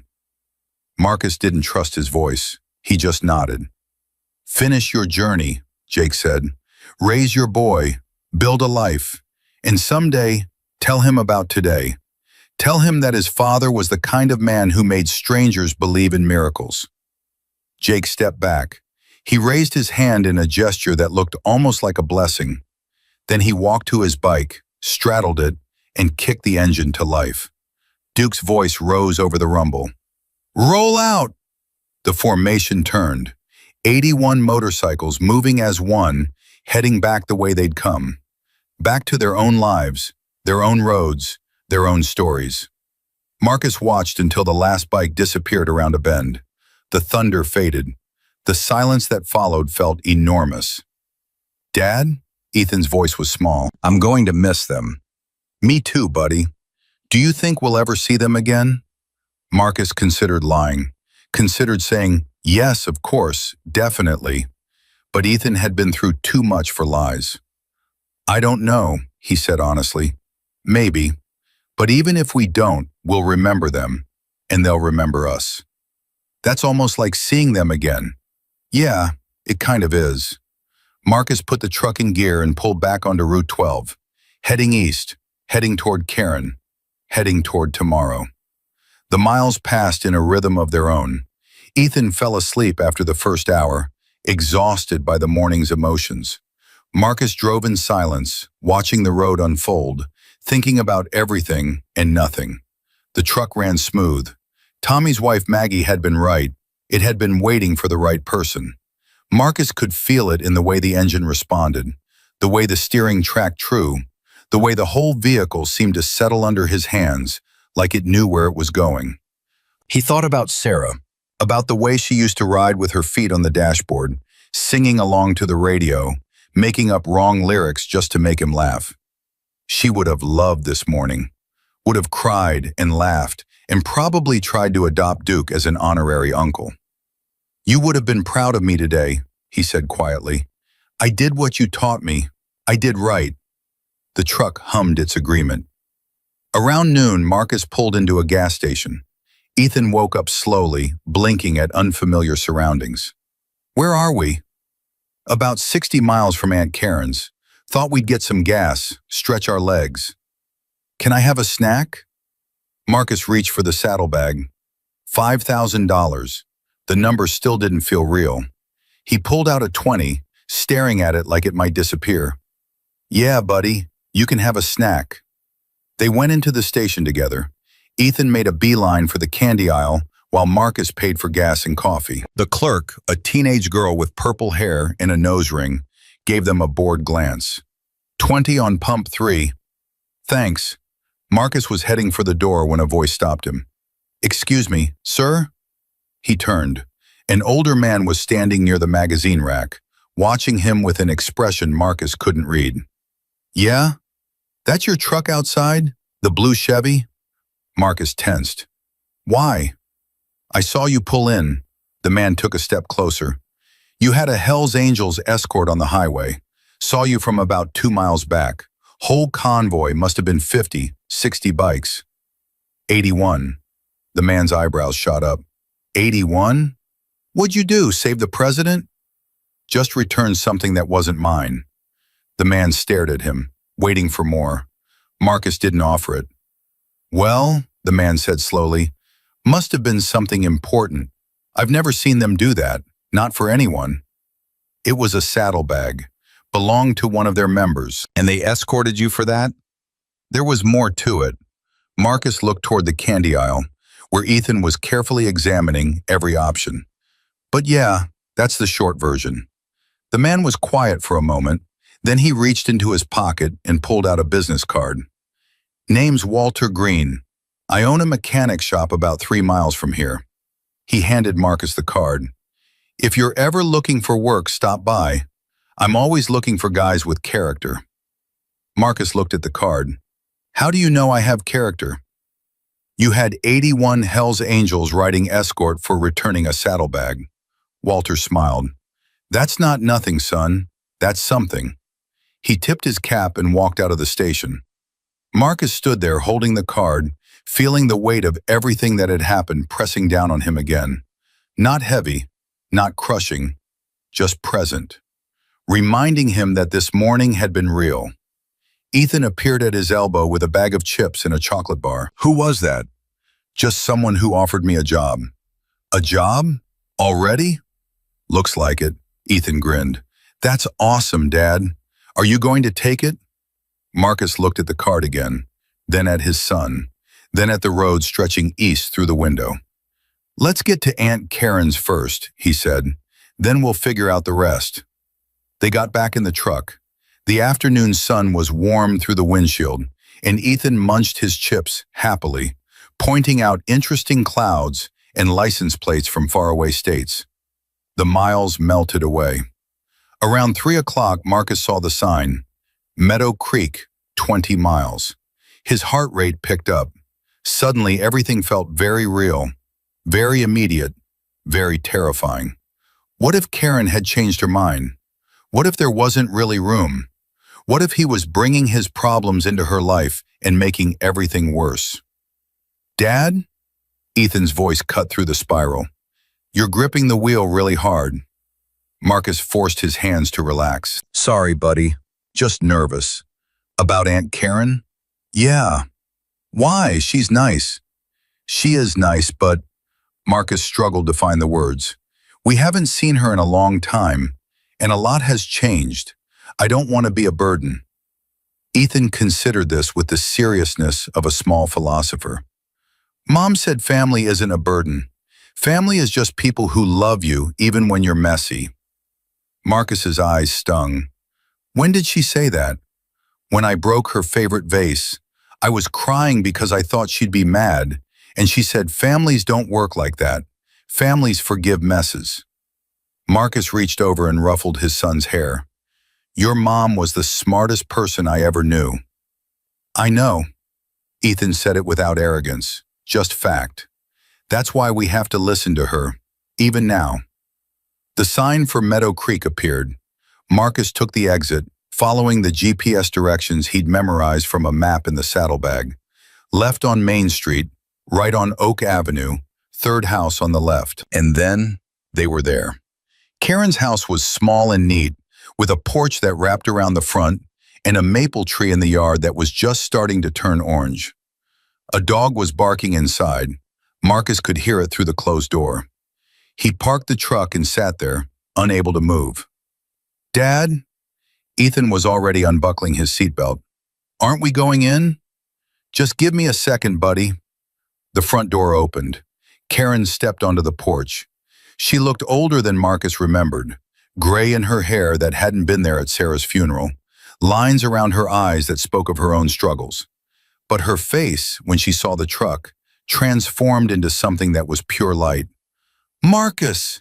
She was running before he could open his door, running across the lawn, past the maple tree, reaching the truck just as he finally managed to step out. She hit him like a linebacker, arms wrapping around him so tight he couldn't breathe. You're here. Oh my God, you're actually here. I'm here. I've been so worried. You stopped calling. I didn't know if you were okay. If Ethan was okay. We're okay. Marcus hugged his sister back, letting himself feel it. The warmth of family. The safety of someone who had known him before everything fell apart. We're okay now. Karen pulled back, tears streaming down her face. Let me look at you. She looked. Her expression shifted through several emotions. Concern, sadness, something fiercer. You've lost weight. Yeah. You look exhausted.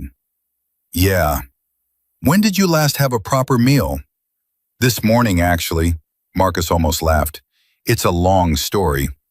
Karen's attention shifted to the truck, to the saddlebag visible in the back, to the Hell's Angels patch that someone had stuck on the rear window. Marcus hadn't even noticed it until now. What is that? Like I said, long story. The passenger door opened and Ethan scrambled out. Aunt Karen! Karen's tears came harder. She scooped her nephew up in a hug that lifted him off the ground. Ethan, oh sweet boy, look at you. Look how big you've gotten. I got bigger since Mom's funeral? So much bigger. The dog had escaped through the open front door, a golden retriever, fluffy and overjoyed. It bounded across the lawn and threw itself at Ethan, who went down laughing under the assault of tongue and fur. That's Biscuit, Karen said, wiping her eyes. I got her after Tom left. She's ridiculous, but she's good company. Marcus looked at his sister. Tom left? Karen's jaw tightened. 6 months ago, right around when Sarah... She shook her head. We can talk about it later. Right now, I just want you inside, both of you. I want to feed you and hear your story and make sure you're actually here and not some dream I'm having. We're here. Prove it. Karen grabbed his hand. Come inside. There's soup and bread and a room that's been waiting for you since I called. They walked toward the house together. Ethan and Biscuit raced ahead, already best friends. Marcus carried the saddlebag, suddenly aware of how strange this must look. A beaten-down man with a leather bag full of money and notes from bikers, walking into his sister's life like a refugee from another world. Because that's what he was, a refugee, looking for asylum in the country of family. The house was warm inside, smelled like vegetable soup and fresh bread, like Karen had been cooking all morning in anticipation. Photos lined the walls. Karen and Tom, Karen and Sarah, Karen and Marcus's children, and in the center, a picture of Sarah holding newborn Ethan. Marcus stopped in front of it. I kept it there, Karen said softly, so she could watch over the house. Marcus touched the frame. Sarah smiled back at him, frozen in a moment of pure joy. She would have loved this, he said. Us being here, Ethan playing with a dog, you making soup. She would have complained about the soup. Karen's voice was thick with tears and laughter. She always said I used too much salt. You do use too much salt. Shut up and sit down. They ate soup at the kitchen table. Ethan sat on the floor sharing crackers with Biscuit, already planning future adventures involving the backyard, and the treehouse Karen mentioned was in the maple.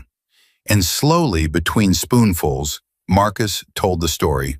The church steps, the saddlebag, the diner, Ray and his cruelty, Jake and his father's ashes, Duke and the Hells Angels, the collection, the truck, the medallion he'd given away, the 50-mile escort, the job offer at the gas station. Karen listened without interrupting. Her face cycled through shock, anger, wonder, more tears. When Marcus finished, she sat back in her chair and stared at him. That happened today?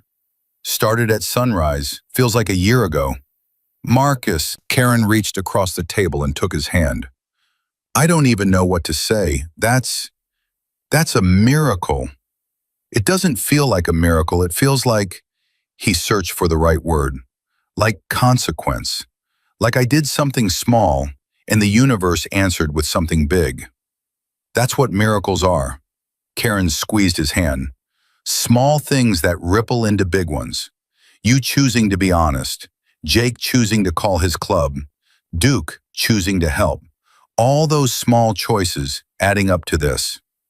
Marcus looked around the kitchen, at Ethan laughing with Biscuit, at the soup bowl still warm in front of him, at his sister's face, older but still the same girl who'd shared a room with him growing up, who'd helped him through his first heartbreak, who danced at his wedding and cried at Sarah's funeral. I'm scared, he admitted. I don't know why. Everything's better than it was this morning, but I'm scared. Of what? Of losing it, of something going wrong, of waking up tomorrow and finding out none of this was real. Karen stood up. She walked around the table and hugged him from behind, the way their mother used to do. It's real, she said, and you're not going to lose it, because I'm not going to let you, because Ethan's not going to let you, because apparently 81 bikers are invested in your future now. Marcus laughed. It came out wet, choked. You're allowed to be scared, Karen continued. You've been through hell. You're going to have bad days and setbacks and moments when you think you can't do this. But you're not alone anymore. You understand? You're not alone. Ethan looked up from the floor. Dad, are you crying? Yeah, buddy, a little. But you said good things hurt too, remember? I remember. Ethan got up and walked over. He wiggled into the space between Marcus and the table, demanding a hug. This is a good hurt, he announced. This is the best hurt. Karen laughed through her tears. Marcus held his son and let his sister hold him. And for the first time in 6 months, the future didn't look like an enemy. It looked like home. Later after dinner, after baths, after Ethan fell asleep in the guest room with Biscuit curled at his feet, Marcus sat on Karen's porch and watched the stars come out. The saddlebag sat beside him. $5,000, a future. He thought about the morning, about who he'd been when he woke up on those church steps, about who he was now. The same person, he realized, the same values, the same choices. Nothing had changed inside him, but everything had changed around him. Because he'd done right, because he'd taught his son to do right, because sometimes, if you were lucky, the world noticed. His phone buzzed, a number he didn't recognize. He answered. Hello? Marcus Brennan? A voice he didn't know. This is Walter Green. We met at the gas station. I remember. Listen, I know you said you'd think about it, but I talked to my wife tonight, told her your story. She says I'd be a fool not to hire you on the spot. A pause. So I'm offering, whenever you're ready, full-time mechanic position, benefits after 90 days. And if you need an advance on your first paycheck, We can work that out too. Marcus sat in the darkness, phone pressed to his ear, unable to speak. Mr. Brennan, you there? Yeah, his voice came out strangled. Yeah, I'm here, I don't know what to say. Say yes. Say you'll come by Monday morning. Say you'll let me give you a shot. Marcus looked at the stars, at the maple tree, at the window where his son slept peacefully for the first time in months. Yes, he said. I'll be there Monday. Good man. See you then. The call ended. Marcus sat on the porch for a long time after that, watching the night, thinking about roads and choices and the strange mathematics of kindness. This morning he'd had nothing. Tonight he had a home, a job, a family, $5,000 and a truck that ran clean. And all because he'd returned a saddlebag that wasn't his. The night held its breath. The stars wheeled overhead. And somewhere in the distance, Marcus could have sworn he heard the rumble of motorcycles. Angels on the highway, watching over their own. 6 months changed everything. Marcus stood at the window of Walter Green's garage, wiping grease from his hands, watching the autumn leaves spiral down from the oak trees lining Main Street. His reflection stared back at him, a man he barely recognized anymore. Fuller face, steadier eyes, shoulders that no longer carried the weight of invisible shame. Behind him, an engine hummed on the lift. A '97 Ford with transmission problems. Routine work. Good work.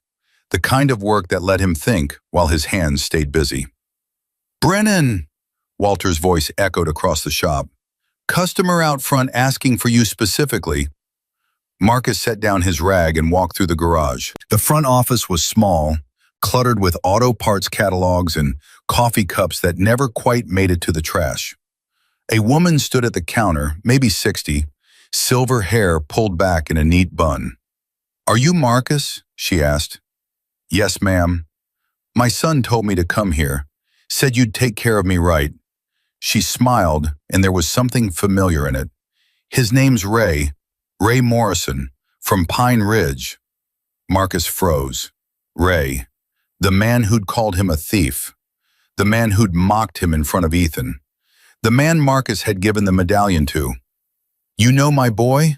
The woman asked, watching his reaction. I do, Marcus found his voice. We met about 6 months ago. At the diner, he told me. Her eyes glistened. He told me everything, about what he said to you, about what you said back, about the medallion. She reached into her purse and pulled out a small velvet bag. From it, she withdrew the bronze medallion, the one Jake had given Marcus, the one Marcus had passed to Ray. He wanted you to have this back. Marcus shook his head. I gave it to him. It's his now. He says he's not ready for it yet. The woman's voice cracked. He says he's trying, but he hasn't earned it.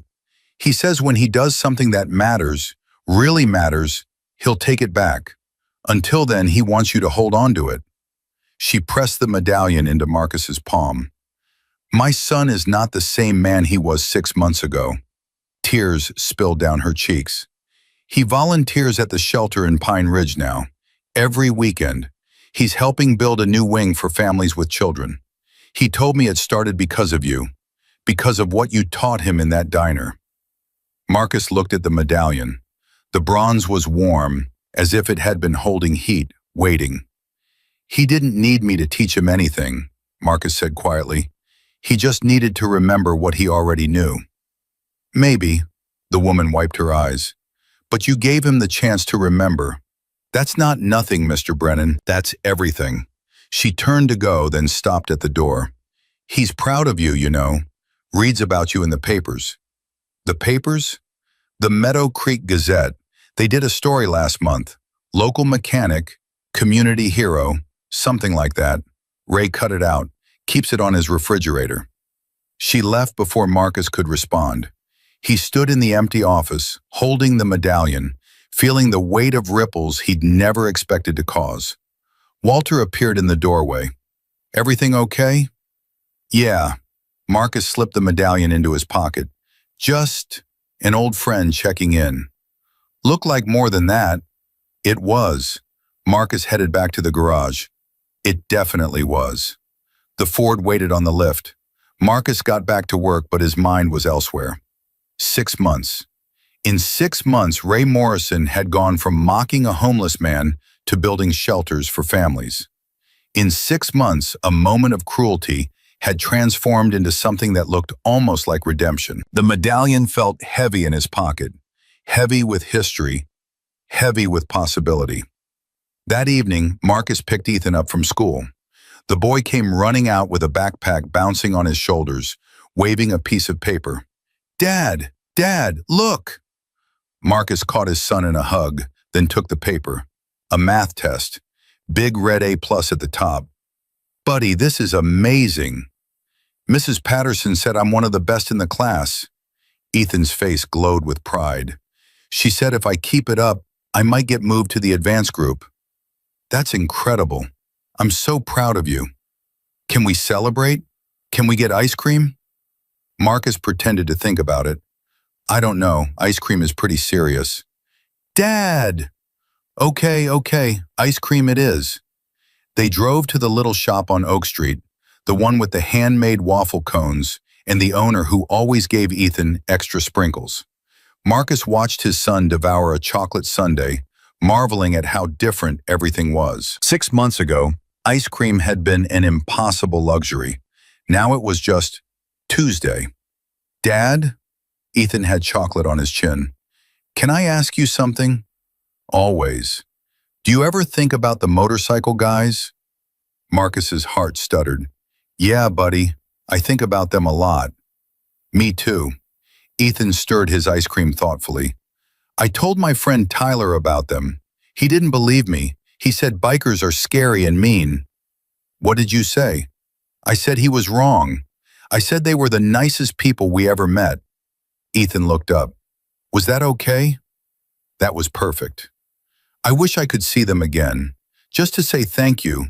For real, you know, not just in my head." Marcus reached across the table and squeezed his son's hand. "Maybe someday, buddy. The world's smaller than you think." They finished their ice cream and headed home. Karen was in the kitchen when they arrived, stirring something that smelled like heaven.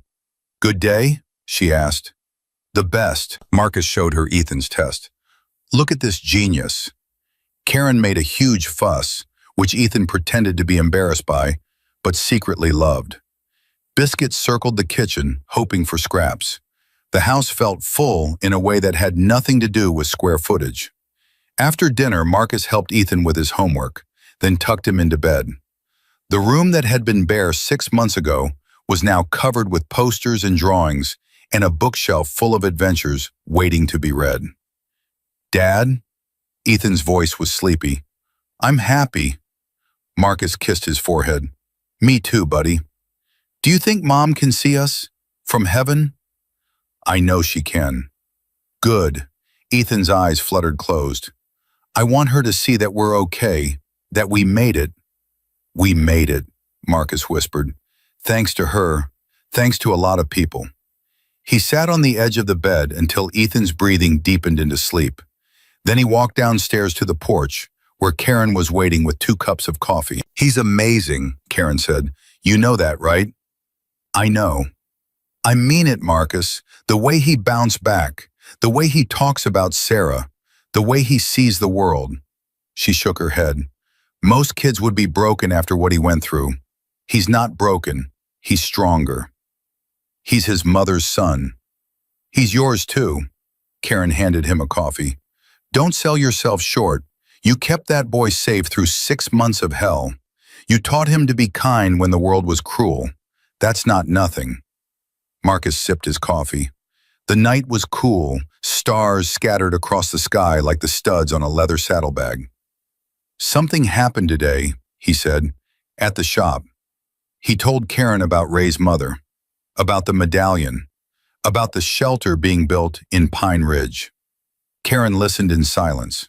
When he finished, her eyes were wet. "Do you understand what you did?" she asked. "Do you really understand?" "I returned a saddlebag." "No," Karen's voice was fierce. "You changed the trajectory of lives. That man Ray, He was heading one direction, bitter, cynical, small, and you gave him a chance to go another way. You didn't force him, you just opened a door. She set down her coffee. That's what Sarah would have done. That's what she always did, opened doors, let people walk through if they chose. Marcus thought about his wife, about her gentle stubbornness, about the way she believed in people even when they didn't believe in themselves. I miss her, he said, every day. I know.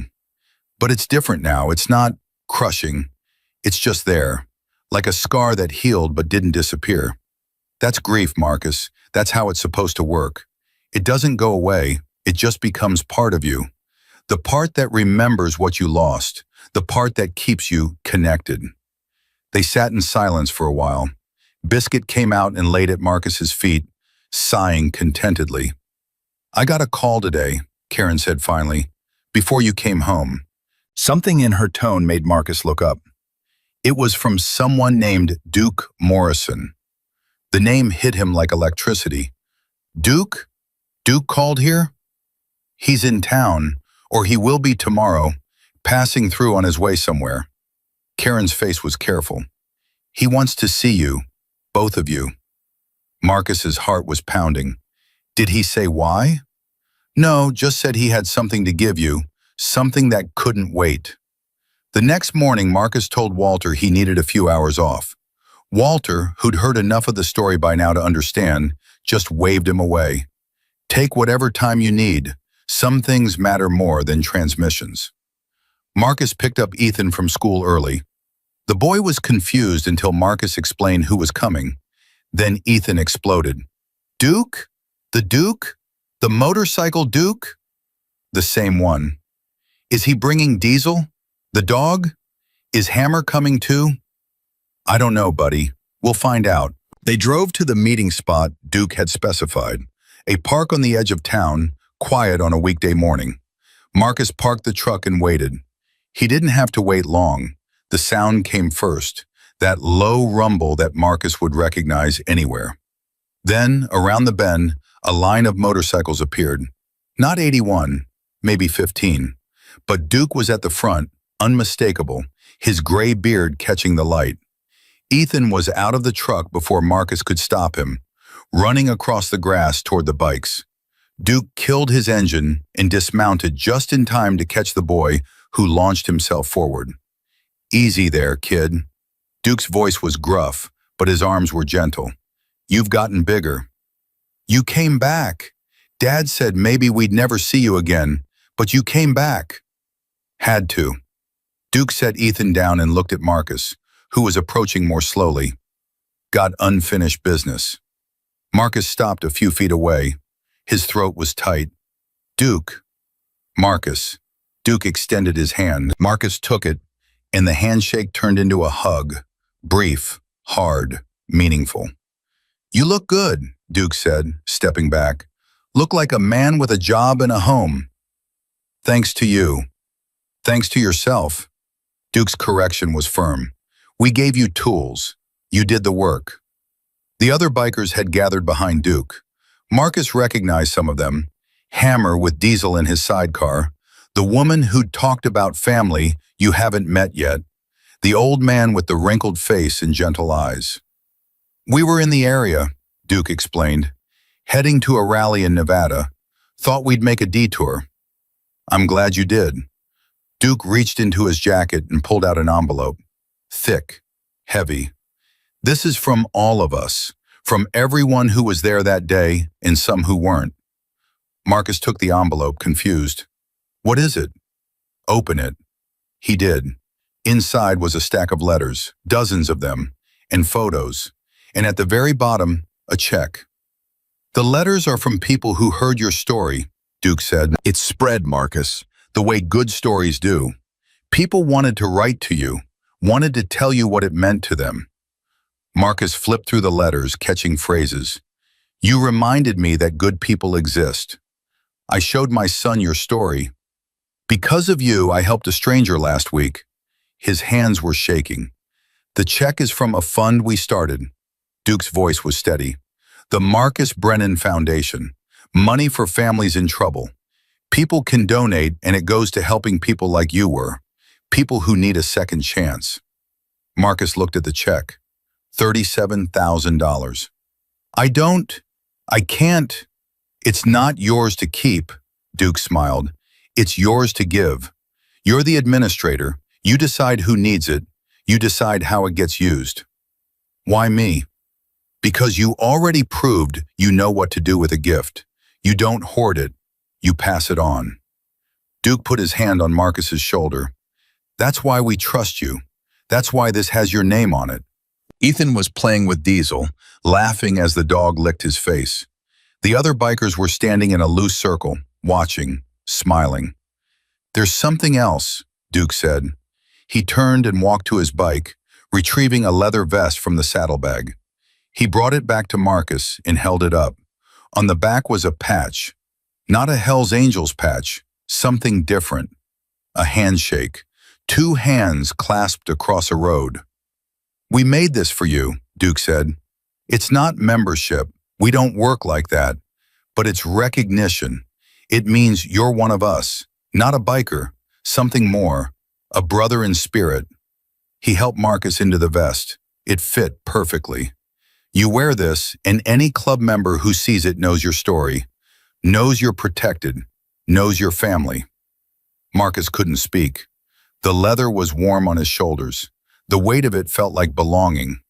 Ethan ran over, saw the vest, and gasped, Dad, you're a motorcycle guy now. Not exactly, buddy. He's better, Duke said. He's a motorcycle guy's friend, and that's harder to earn. They spent the next hour talking. Duke told Marcus about the road, about the places they'd been, about Jake Thornton finishing his father's journey and spreading the last of the ashes at a beach in California. He wanted to be here, Duke said, but he had to be somewhere else. He said to tell you he thinks about you, both of you. Tell him I think about him too. Tell him yourself. Duke handed Marcus a phone number. He's expecting your call. The bikers prepared to leave. One by one, they approached Marcus and Ethan, offering handshakes, hugs, words of encouragement. Hammer let Ethan sit on his bike, and the boy's face glowed like a sun. The woman who'd talked about family pressed a kiss to Marcus's cheek. You're doing good, honey. Keep doing good. The old man with the gentle eyes simply nodded, and somehow that nod contained more than words could say. Finally, only Duke was left. I'm not going to tell you this gets easier, Duke said. Life doesn't work that way. You'll have hard days, setbacks, moments when you want to quit. I know. But you won't quit, because that boy is watching, because your wife is watching, because all of us are watching. Duke's eyes were fierce. You're not alone, Marcus.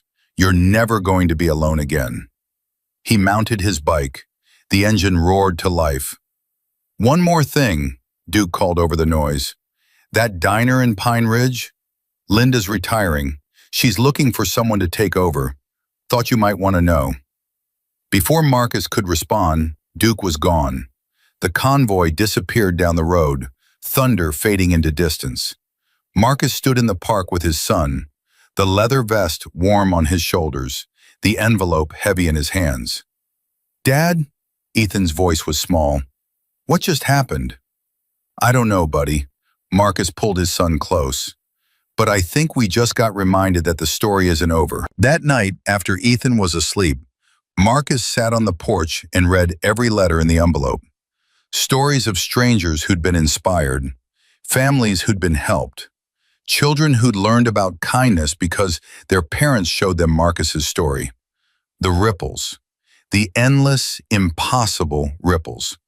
And at the bottom of the stack, a handwritten note from Jake Thornton.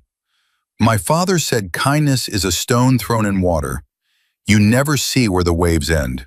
You threw a stone, Marcus. The waves are still moving. They'll be moving long after we're all gone. Thank you for giving my father's journey meaning.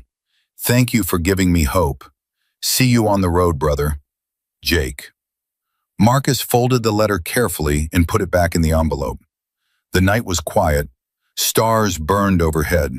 Somewhere miles away, 81 motorcycles were thundering toward Nevada. And in a small house in Meadow Creek, a man who'd once had nothing sat on his porch and counted his blessings until he lost track of the numbers. 3 weeks later, Marcus drove back to Pine Ridge. He didn't tell Karen or Ethan where he was going. He just said he had something to take care of, something that couldn't wait. The Silver Spoon Diner looked the same faded sign, same parking lot, same smell of coffee and bacon drifting through the door. Linda was behind the counter, older now, moving slower, but her eyes lit up when she saw him. Marcus Brennan. She came around the counter and hugged him. Look at you, look at you. Hi, Linda. I heard you were doing well. Heard about the job, the house, all of it. She pulled back to study his face. You look like a different person. I feel like a different person. Good, that's good. She wiped her eyes. I think about that day all the time, you know. The day everything happened. I've never seen anything like it. Never will again. About that, Marcus took a breath. Duke told me you're retiring, looking for someone to take over the diner. Linda's expression shifted. He told you that? He did. I wasn't sure. I didn't know if you'd be interested. I'm not, Marcus said honestly. I can't run a diner. I don't know the first thing about it. Linda's face fell. But I know someone who might. He reached into his pocket and pulled out a piece of paper. A name and phone number. Her name's Karen, my sister. She managed restaurants for 15 years before her husband left. She's looking for something new, something that matters. Linda took the paper. Your sister? She's good people, the best, and she believes in second chances. She'd take care of this place, take care of what it means. Linda was crying now. Why would you do this, after everything? Because this place is where it started. Marcus looked around the diner, the counter where he'd stood with his son, the booth where Ray had mocked him, the window through which he'd first seen 81 motorcycles. This place deserves to keep going, to keep being a place where good things can happen. Linda hugged him again, tighter this time. You tell your sister to call me, she said. Tell her I've got a diner that needs someone to love it. I will. Marcus left the diner and walked to his truck. Before getting in, he stood for a moment in the parking lot where everything had changed. This was where Duke had given the command, where Ray had apologized, where the collection had happened, where strangers had become family. Thank you, Marcus said to the empty air, to the memory, to whatever force had conspired to turn his darkest morning into the beginning of everything else. He drove home. 1 year to the day after the saddlebag, Marcus woke to find Ethan already up, sitting on the porch in the early morning light. Hey, buddy, you okay? Ethan nodded. I was just thinking about Mom. Marcus sat down beside him. What about her? I dreamed about her last night. She said she was proud of us. She said we did good. Marcus put his arm around his son. We did do good. Do you think it's true? That she can see us? I think, Marcus paused, choosing his words carefully. I think the people we love never really leave us. They're in the choices we make, the kindness we show. Every time we do something good, they're part of it. Ethan leaned into his father's side. I want to do something today, to remember her. What do you want to do? Can we give something away? To someone who needs it, like the motorcycle guys did for us? Marcus's throat tightened.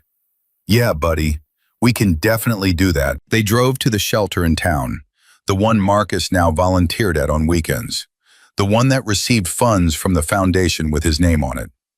Ethan had saved up his allowance for 3 months, $47 in crumpled bills and coins. He handed it to the woman at the front desk. This is for families, Ethan said. For kids who need help, like we needed help. The woman looked at Marcus, then at Ethan, then at the money. Are you sure, sweetheart? This is a lot of money. I'm sure, Ethan's voice was firm. My dad taught me that we pass it on. That's how it works. The woman's eyes filled with tears. Your dad taught you well." They drove home in comfortable silence. Ethan fell asleep against the window, exhausted by the weight of generosity. Marcus looked at his son. This boy who had lost so much and still found ways to give. This boy who carried his mother's kindness and his father's stubbornness. This boy who made every sacrifice worth it. "We made it, Sarah," Marcus whispered. "We really made it." That evening, Karen came over for dinner. She'd been running the Silver Spoon for 8 months now and had turned it into a community hub. Free coffee for anyone who returned something lost. A bulletin board for people offering and needing help.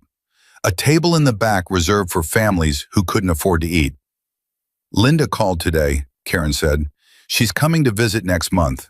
Wants to see what I've done with the place. She'll love it." "I hope so," Karen smiled. "It's not the same diner, but I think it's the same spirit." After dinner, they sat on the porch as the sun went down. Ethan played in the yard with Biscuit, his laughter carrying on the evening air. "I got another letter today," Marcus said, "from the foundation." "Good news?" "The best. A family in Nevada. Dad lost his job. Mom got sick. They were about to lose their house. We covered 3 months of mortgage. They're back on their feet now." Karen shook her head. "How many families is that now?" 43. In 1 year. 43 families. Because of a saddlebag. Because of a lot of things. Marcus watched his son play. Because people chose to be good. Because strangers decided to help. Because one small choice led to another and another. The ripples. The ripples. They sat in silence as the stars came out, as the night settled over Meadow Creek, as another day ended in the long, unlikely story of Marcus Brennan. A man who'd had nothing. A man who'd found something that wasn't his. A man who'd given it back and received more than he ever imagined in return. The saddlebag still hung on the porch, weathered now, softened by time. Inside it, Marcus kept the letters, all of them, hundreds now, from people whose lives had been touched by the ripples of one choice on one cold morning. He thought about that morning sometimes, about who he'd been, about who he'd become. The same person, the same values, the same heart, just with more proof that it mattered. Ethan ran up to the porch, breathless and happy. "Dad, come play! Biscuit learned a new trick." Marcus stood and let his son drag him into the yard. Behind him, the saddlebag swung gently in the evening breeze. A reminder, a promise, a symbol of everything that could happen when one person chose honor over hunger, kindness over survival, hope over fear. When a man with nothing chooses to do right, the world can still choose him back. Marcus Brennan had been chosen, and he would spend the rest of his life being worthy of it. The porch light blinked on as darkness fell. Inside the house, Karen started cleaning up from dinner, humming a song Marcus remembered from childhood. In the yard, a boy laughed with pure joy, chasing a golden dog through the last light of day. And somewhere on a highway miles away, 81 engines rumbled toward the horizon, carrying stories of a homeless father who'd returned a saddlebag and found a family in leather and chrome. Kindness from those who have nothing can expose the truth in everyone else. This was the story of Marcus Brennan, a story of loss and finding, a story of cruelty and grace, a story that proved once and for all that the road always leads home when you have the courage to walk it with honor. The stars wheeled overhead, the night kept its promises, and tomorrow waited, full of second chances for anyone brave enough to earn them. If this story touched your heart, please subscribe and share it with someone who needs to believe that kindness still exists. Your support helps us bring more stories of ordinary courage and unexpected grace. Until next time, be good to strangers. They might just become family.